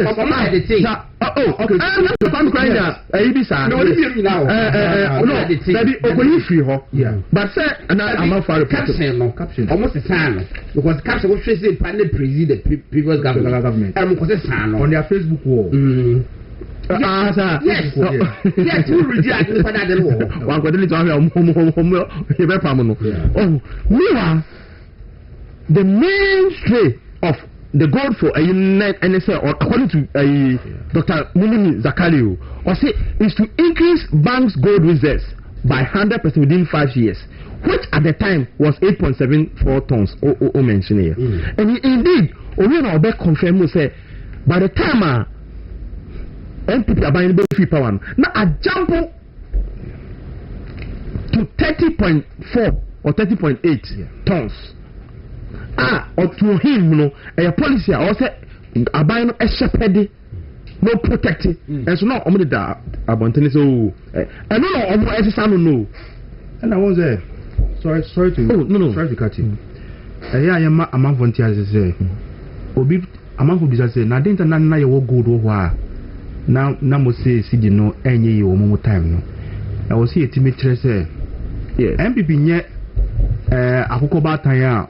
Or to akoko we are no we just was akoma mene emechinema it was a vision say good no dachi bi eba na yengi beba ena ampara so ene good abeboy so obi bisa sa question na MPP should be seen to be visionary. Yes, nti wo ba ye de nipa na to ato no wo abeton edi boss baby. The bottom line is that there should be a probe. Yes. You me BOG governor no meaning this. Obeka say obeka che say oh. Sidi na ejina at the time on ba foforo no. Na nye artificially engineered. In fact, only Joy and omo ye program bi a graphic ye program okọ che ye nyina o man nyina say Sidi na ejina a prudent measures are or no and disabine a buyer or my entinama Sidi na ejina only for President Mahama koyi ne to during the press conference no say BOG has stopped intervening in the forex market, which meant that indeed na BOG had intervening. Into be what such a track record say on your money ending year in terms of reporting Nyoma or supervising.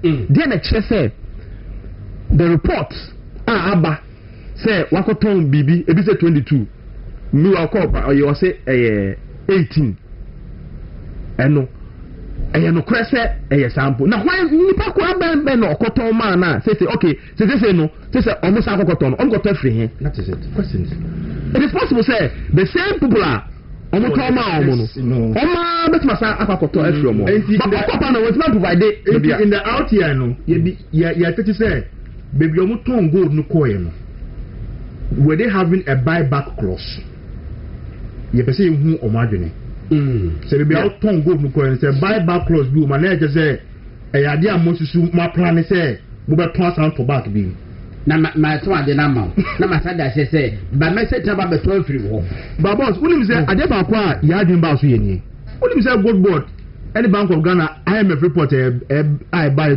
$240 million no unim say ma me cheche bi kakra mu under domestic gold buying program now you have 2 legs. One was for reserves and one was for the gold for oil trading yes abaye society omo ba for numbers on music gold board say gold board na ABBA but no now the gold board is playing that wing of gold for oil, let me put it that way. I the forex near them and they bring okay gold for reserves now order that all my has say 240 million losses no they incur those losses as a result of gold for reserves maybe meanwhile reserves you added just 7.51 tons no but IMF said trading cost between the Bank of Ghana and the gold board now yes. But how do you explain that trading loss? Good now that trading losses no some of the gold I'm claiming say a core gold for reserves no accounted for part of those losses fine no problem. So if you have bought gold for a reserve and you have incurred this loss, now we wake up and now the reserve have been emptied. That means we have lost on one end $240 million lost on both the reserve end and the export end. You lose say sikano and you now gold into kwanta you lose say sikani bia ye di bi to ade akosie no ya sanso trade tire akoton gold ni biem and now going back again to buy at a high price. The kind of criminal syndicate war between gold board and the Bank of Ghana on these gold issues me say the next prisoners in this country will be everybody onya akwan didn't can gold with this country. This kind of empowerment women good so $240 million no women of making crime so between any abrochire also empower ma na say gold board and I say gold jewelry person almost support you one na also come support now gold board no boss probe now work can but yes probe $240 million no we need to probe it yes minority call for that probe by speak company me secondly then we come and probe this gold sale we need to handle it independently and when I'm moving who say losses and I say a quiet amount will be a fire gold so there I want to go to import here and it's just comedies the future prisoners in this country ebeyem krofo nam gold because when they stand up see before this government came into office now your private gold dealers they buy their gold and export yes they were making their own profit and they were paying taxes they were paying taxes and now by gold boss monopoly one of your objectives is to buy and sell gold then you can't tell me you are not a loss you are mad of course you are insane to tell us that you are not established to be a profit making venture meanwhile in the same gold board act you have put the cross as some say you are not going to pay tax it was the same entity and not private people were buying the gold they will export They will pay tax to the government and they will still making profit. Ghana, almost and MPP a goodness. Oh, of course. Baby, system the woman. So if today, you have passed a law of monopoly, what's it gold Nina Brown chain? And see, under MPP don't dictate gold prices. So MPP just buy the gold based on the international price. But today, gold price is dictated by the NDC government. Okay, I didn't man. Now, Alam Paco, no, or say discount. Discount, yes. I have a neighbor. Sometimes no good.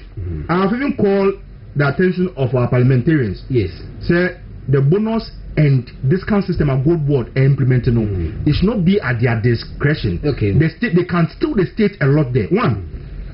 Sometimes we can publish on the website say and no gold price no. We are for now 10,000. Now so may turn to 2% discount. With the mamizu 100 cities, very simple. Okay. May turn to 2% discount. Let's just say Obit 98 cities.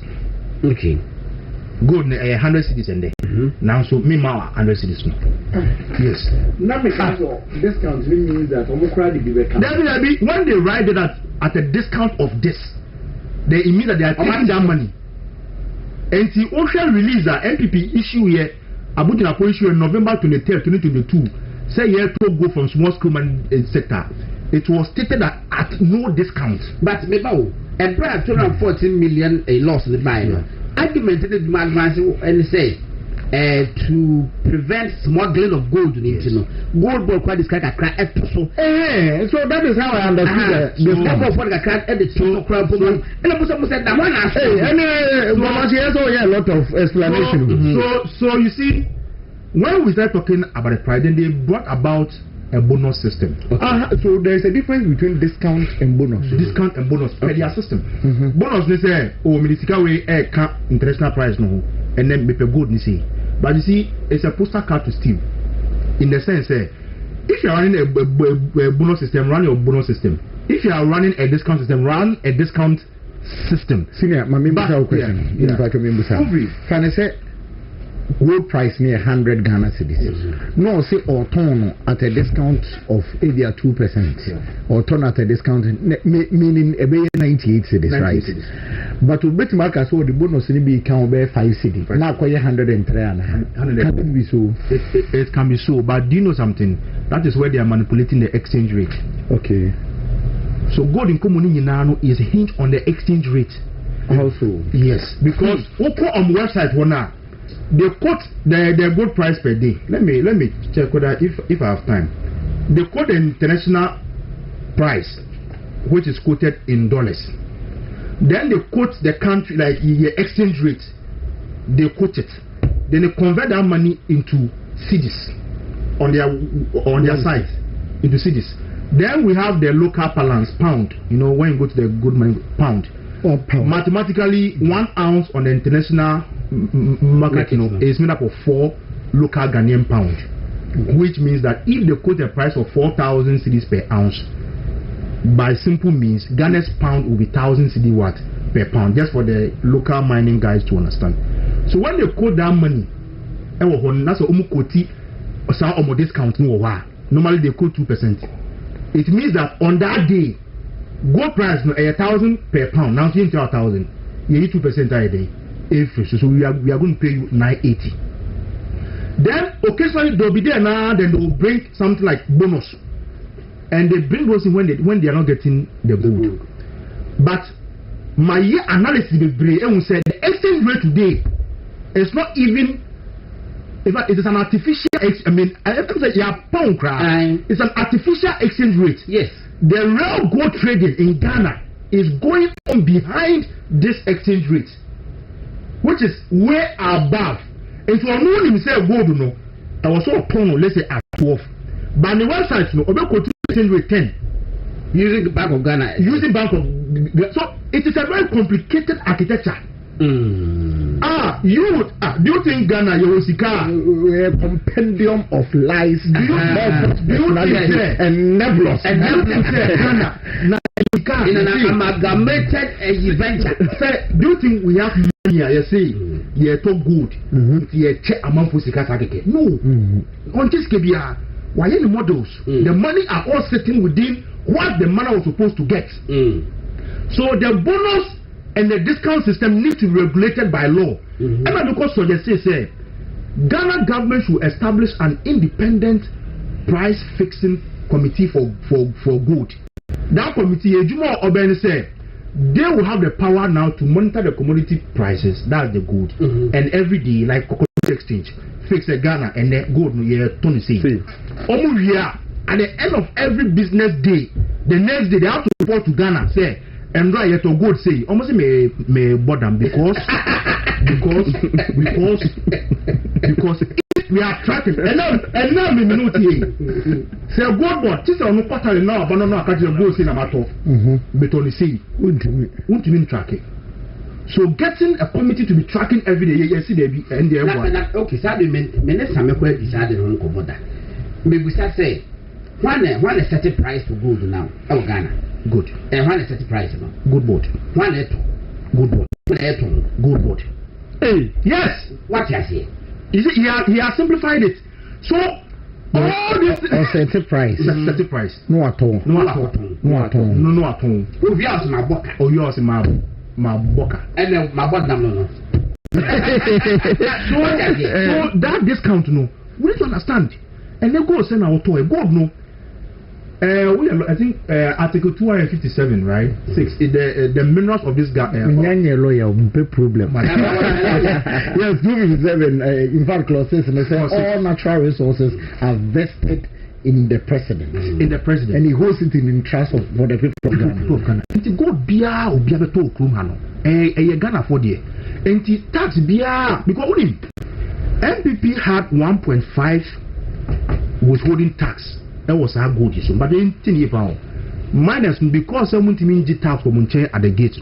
So gold will do a gold board and I say PMMC can at the time. Before they export, they take 1.5% tax. And this is now Parliament say, oh, you have scrap tax way, you have scrap it, and I'm going to G Samba.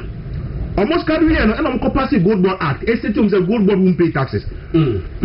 So who did you scrap the tax for? It's not the miner.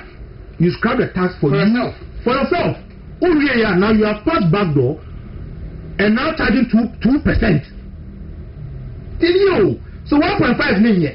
Now 2% there then a year. And they can control the volumes when to get 2% and when to give you bonus. You see, there's a lot of things ongoing okay. in our good. Before the establishment of gold board, say they were kind. Now you were private entities. Yeah. Yes. If I will quickly want to be below, fit for you, yes. And yeah. Aye. Almost fed the means. Of course. Now, I must say tax. You're banning your common in every system because a total monopoly by gold board. Who's on tax? Who be answered because of gold Masaboka? And the years for more liberalize again. Now, and go for some again, and now you're not so fast also. You see, the Peter, Madam Assembly, I mean, tell how dangerous gold board is. Okay. If you be statutory corporation. Okay. First, near a statutory corporation, they say, Mampeni, sorry, or bit marketing per company way to do the specific activity. Or no, or power boka, or power moka, and the cat to be able to minus. Good. Public service. Good. And now you pass that's Transformation Act. I say statutory companies in corporations in the companies limited by shares. Yes. So that we can determine say and program what your tax why you say we share say a buy share say and until a PMMC. And to me the first day I met say almost 10 years no your friend is a good board I statutory corporation no say you are your upon kuma Ebeka say but how would they allow this? And also more a demo. So me public gallery. The minority hit on it. Make up by the way hitting on this. And did not a cababanade. Well, and young it was inevitable. Because you see, Obeka I'm a mockantry. The reasonability they said you mean your penny. One was a surprise. No one catch on me so between see. No one we are my boka and the waboka kuku. Waboka good. Your mouth for a cuckoo crap or tone of the boka. My man, baby, what can cuckoo buy you? My main my good picture. Gold, no. And this is by near 31 point something. Yeah, ombeto ya. And na omudi bi aka ho. Yes. Of so the 7 I say the can. Omudi 7 can ho no. Few months later, and omoyi omo 7. And omoyi na na so de no so de aka ho. Yes. Koko ombeto no at 3,100. Hey, coincidentally no say 3,100. Ombeto 3,100 and something. And omoyi 5 something they can be 3,600. Few months later, omoyi omo 5 no mo de kan ho. On ma say na na fufu ado so de aka ho. Etu ni e ya ja na wana ja na tu. Say the way price no. Oba no obi bo na mpesi a. Was me ko ba bia ba na me pentiti patroje me bo de mi na e fa to ampesi no so me ba ya ma ba bi yedi me bo a na koso pa na fe wo ba sei pa ampesi na ben na so adwo akoyi wa de because ye gini di adwo akoya na wafa bo no wayi bode miensa no de bayira ba ko da sase wo ko bi e ka ho no no asade ya wom wa asase why from for obakura na so na de na be o ka so yi bi o betuma Sorry, so mama you. What do you reckon? For Randy Abe to sit in this country, for the entire government and cabinet to sit on his matter on Cocoa Board. So you incompetent who friend useless. What is the most useless? Any Mahamat is a no cast like a bubble Cocoa Board, no cost do House of Lions. Very useless. The most useless. You see, yeah, me yeti ni se me kan ni na e areho. But me the sad aspect ni say, one share speaker, probi ompene o. Ompene. O de ye how be hu. On say there was initial one be. Or yes say one thing. And the second one yaba, which is even more serious. Say, how can state institution a better report two different figures in terms of gold dodoa wato 2218 you are raising on the floor of parliament minority ni numbers no majority for am fi omo speaker so nka hwe up to now e kai dey a ponkuma raise wan fi we so wo dey wa wo behu omu mwa but yeah omu pa omu se din no en se stand den enkonko ye the Dr. Zakari or summarize the program na the massive baby or say on all count me quoting Dr. Zakari the domestic gold purchase program has impacted positively with strong reserve accumulation, stability in the exchange rate and easing inflation. These have helped to improve the country's credit profile from restricted default to B- with a stable outlook in June 2025, boosting investor confidence. Thank you. So economy no fits ne other rating agencies rate economy no man positive ratings about a boy man positive ratings nearby. Okay. And yet domestic board purchase program introduced by Dr. Baumia and MPP. Peter Ankoma, were deputy editor, Dispatch newspaper. Peter, I mean, some statistics if you want. You want the magic 20 minutes account. Two issues.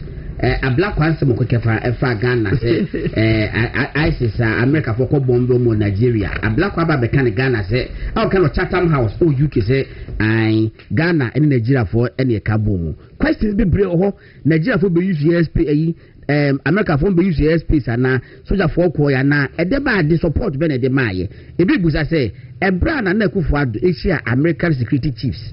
Our America. No catch on say Wagner Group of Russia, your more West Africa sub-region, more hard region. It's America for one no Munka Bibi, and there will be leaky tape. No. President Mahama, a friend, Nanakufa, then president, said, why would you concern? Yes. Emma, a black one cancel, who basa, and they concern the better chair a black one.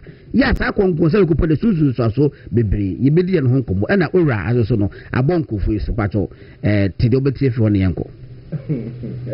Yeah. A black idea, say, menino relationship, Madame Fono. And same be for her. Yeah, to be a glass of and they make us social media. Yes, as a master gold board. Oh, how? Check. It does but. Oh, yeah, sure. As a master gold board. Black person.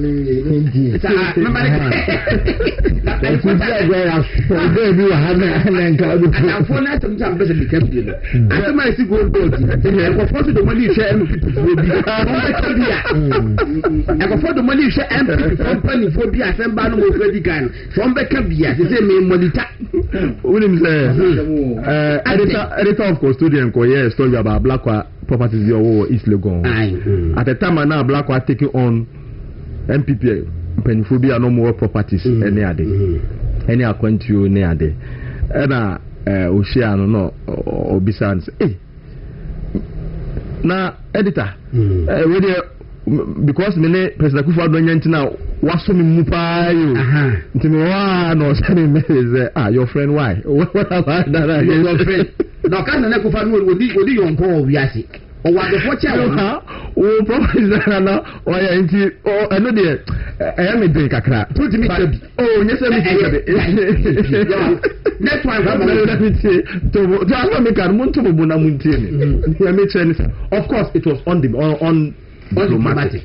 I mean, you cannot disclose some of the sensitive matters on international platforms and put you or minor into a serious danger. Because remember, say Ghana and Nigeria, your relationship, especially when Nkofona no more target no, Nkofwa what you say? And this unya international platforms na yebisaw na ukokasa kyerɛ sɛ Ghana kra yetimi yusu ye ha ana ha na ɔman foforo yusu di timi gina so ekɔ attack another country could be a war on ma many serious issues. In fact the point is that so is it true say US war base bisa wa ha na is it true I don't know. It is, if you don't know, it is. Conditions or the koje, your friend is saying, what do we call it? Deportation. What are you telling me? What I'm going to do? Number 3 crowd because my bonnet better than number 3. Number 3, I have some maybe sa. Say, I no crest say, sa basis ano. O my muana. Common sense question. Ghana foreign minister Swafwa Amanonin Senso say Ghana ni US and Nigeria collaborate and no launches attack na US for launch attack if US na buy na and from Ghana na coin you don't launch o mo launch kutuka na no mo launch na dabraka na ikoko milimia no but we don't no fact for a fact where the launch no the reasonable thing everything I say minister na be Antonio try Minister Nicha. Oh, na desi. Na abamu na manfo e chantro. Ayenti ko na energy minister beka chere say containers bi ayira wo port. Na container na ayira no. Emu achire kwa mpo no. Ya ka think of wo military base men fan ko compare container. This is a high standard. For you to tell you Nigeria is a foreign country. Okay, what am I maninka? Ayo ko wa follow here. Who say oni be gwasi o. Senior. Otfofo we. Nigeria mirror of life ablaba senior go on bra ye kasi bibi state mama Peter people na the Montevideo Convention on the Rights and Responsibilities of States it defines a state with 4 elements. Okay. Bako, it must have a defined population. Yes. 2, it must have a definite territory. 3, it must have a government. And 3rd one, let's say, it must have capacity to enter into relations with others. And in fact, the government must be a strong government. It is not a weak government. Media, into Nigeria, so we don't sakura airport on this year. Ewaha, no babe performing response. By now, you must consult the government.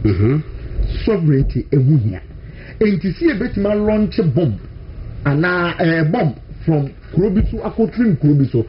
Do you know, so watch a Tantam video now? Munira, I'm show some 30 seconds there. My full video, no. Tantam has there, no. I'm telling you. Okay. Let me now know who's a black person, no. And Musano, any person in relation to this, that. Sir? A black one and got a evolution. And a story, a castle way. The woman never has been TTA. Some video shot now, you know, say, just like the attack that happened on Christmas Day in Nigeria. Ghana collaborated with the US and Nigeria because we have a defense cooperation agreement. On one case evolution. Now, who collaborated with Nigeria and the US to launch that attack. Over to say you launch attack from Ghana.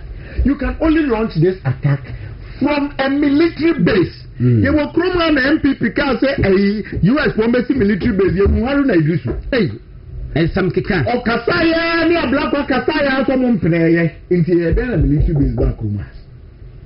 Hey, and tokwa si US ni Israel ni Iran. Me pato what to Dubai for so mo kan tokwa ni bi. There be bomb in the airport. Hey, Master Black one on try be bia di komo o. Na sa terrorists wo iba makoso eho. You don't put the entire country into this heated. Mama mi koko sem kura me dey ato nche. Abla kwa dey me go kan. Only message I will be asking everyone. Also train asema obra kosi prati beka. One kind of time there was an arrangement be say US. It was a training Pentagon. Some baby see the military base. Or say hey, you consign the military you hanma. Other countries America in your fine and a minister of state is saying say you collaborating with attack on Nigeria. Where you swap at every given time and material point in time. Or person or do minor image any integrity to distribute. You will come an article 75. Then we be history trail. Article 75 for a 1960 constitution maybe on international relations. Yeah. But you realize this and Nkrumah enter into a lot of international agreements. I am in 1969 and I had the first time I introducing that clause in our constitution, and it is in Article 59 of the 69 constitution. And you say answer na mampeni bekono in 69 say osiki or acted on the advice of cabinet before he can enter into that. And at the here ratification, so the agreement in the bar legislative competence when a ratification you can say legislative competence be a human right parliament with my pass it into corner signing any human right treaty be fabra no mun ratify of parliament any other thing you can just sign on it into it. Now the 79 constitution, just like the 1992 constitution in 79 article 62 and in 1992 article 75 say any form of agreement in the case Margaret Banfo Nanabi and the court Nana J. Banfo who are lawyer and an AOM lawyer or your argument meaning an AMA so for a kufu who named the entire assembly critical Nipa a lawyer near no or Kasama Bino was the deputy then deputy attorney general Dominic Ayini who now in that case with Nana J. Banfo and now is that the age now the current age the ruling of the court to say agreement means any agreement whether MOU MOA MOI MOC, MOY, no the bar, yes, Bravo, yeah. Supreme Court saying, but editorial on it, so I will even say it so that you watch and understand it. Now we are to make a catch a Benadab, let's say. Now, win him law sing, a friend is saying, Attorney General. Win him law say Attorney General. Now you see, as what for what about we will have the patent of insulting journalists. That's not some judge. What now join news catch a see a badge events mensa say or like a comprehension. Or say or like a comprehension events mensa was it so God? What was the reason for selling the gold? Was it because the gold was too much? Now they want to buy more. Is it because what they have is too little? When they sold the gold, what did they use the proceeds for? And what are the MP doing about it? They tell me you're discussing. When cocoa prices were high and they needed to sell forward, they didn't sell. Okay, not to us. I say, is this not financial loss? This is what we call matrico. nti Mr. Asare na ono so what the eba ni be send message be pam almost more enjoy you know papa na Peter na de ne ho achi no mo se fa da kopa mo se fa yon kopa na wo adam fu no fa journalist for de omo kwa bu so na wo pa na so nim se menye wabre ne ho but na that now na wo timi fa da ho na asafo aje asafo aje kwa asafo aje asafo na me de asafo aje ko e ko se me ni asafo aje ne kwa okay woni mamencha na ko yiwe woni se we ranking senior we ranking na deputy ranking now person ko sra Ghana for even in the bad light aban ne facilitate the time of Ukraine ni na ye MPP aban ne facilitate mano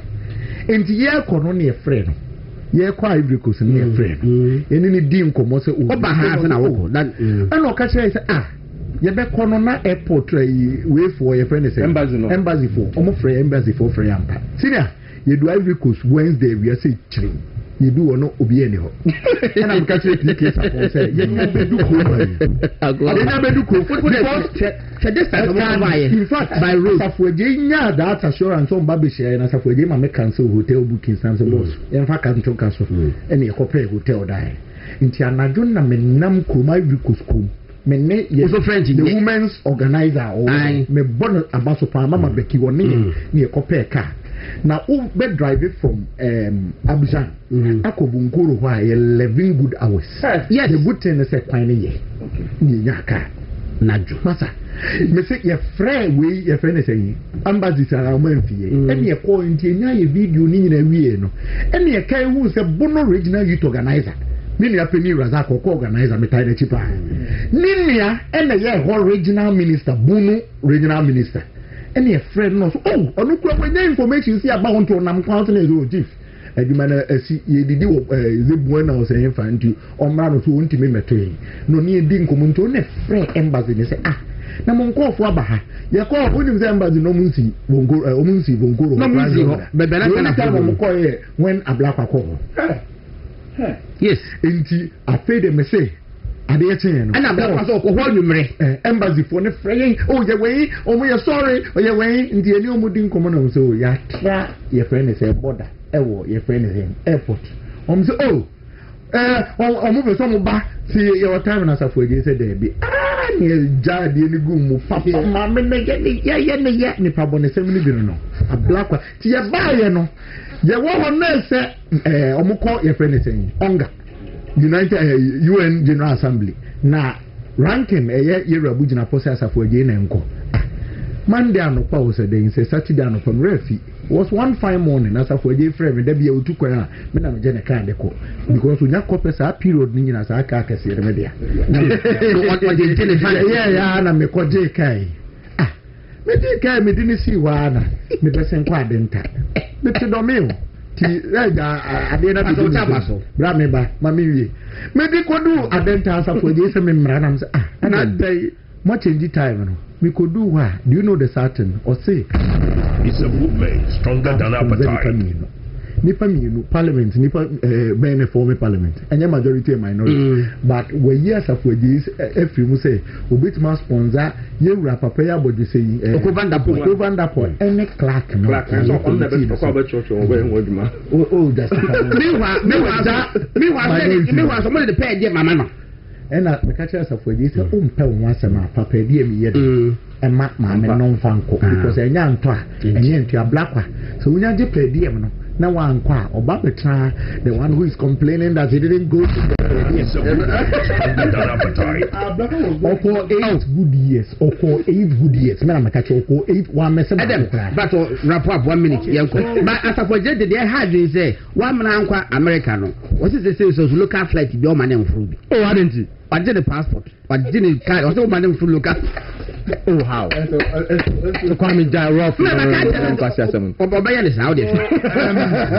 I think report ni nyina suggest say terrorist activities are also in the sub-region no Ghana we are not immune according to the security report and honorable Okujeto oye private jet expert so can say ɔma ne kasa ɔnhwɛ ne kasa yi paa na saa boko aramfo no ma yɛmfa yɛn ho ɛnkɔto saa asɛm no me nuanom a ɔmokɔtɔ security forms a yɛhyɛ ɔmo bɔ 133 sɛpere mu nsɛm no nyinaa no bɛsrɛ sɛ mo a mo nsa ntimi anka saa akwanya no interior minister muntaka sɛ ebia na mo adwuma mu no emu ka mo anaasɛ mo wiwi asɛde nketia nso sɛ yɛfa mo nyinaa hifa na ɔmbɛnya akrɔmfo akɔkye na sɛ mo yɛ akrɔmfo nti muntu emuhufo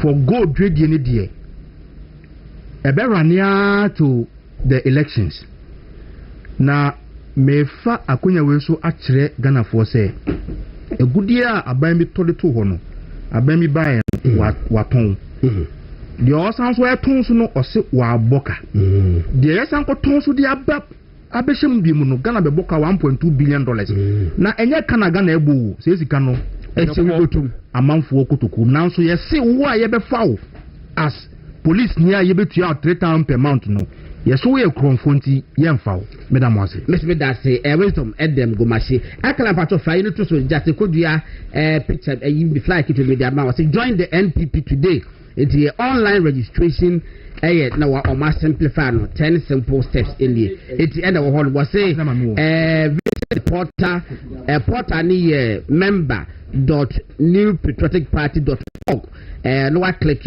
register you need new members only we click register. 3 enter your voters ID card number no. 4 confirm your details, complete your profile, they review your information. Say question say when mistake you be a man who review we say pa now what select membership dues, what travel dues, then you authorize momo payment number of a match supposed to piano no what we say power by MPP member. Said the bells bit my come Mr. And who he has to be a bit my register as NPP member for planning purposes and then it might be bring to know. But what we use wood for this Alamutiu. I bring for Munipan. But I say, I and then Aaron said, I become was a bring youth organizer and Adam Gomashi, a wisdom, and so were your money expert, a highway engineer, and then also become on Nipan Bebetus and yes, here at the Peter Ankuma, a deputy editor, dispatch newspaper, also a become and ne Krezo Kweku, Medasi, general manager, Medasi, Massa Ebi Billy, Akala GH, Ubutu Sobat, Winina, Wainina, and the Munina as a family garden, Asare-Bediako.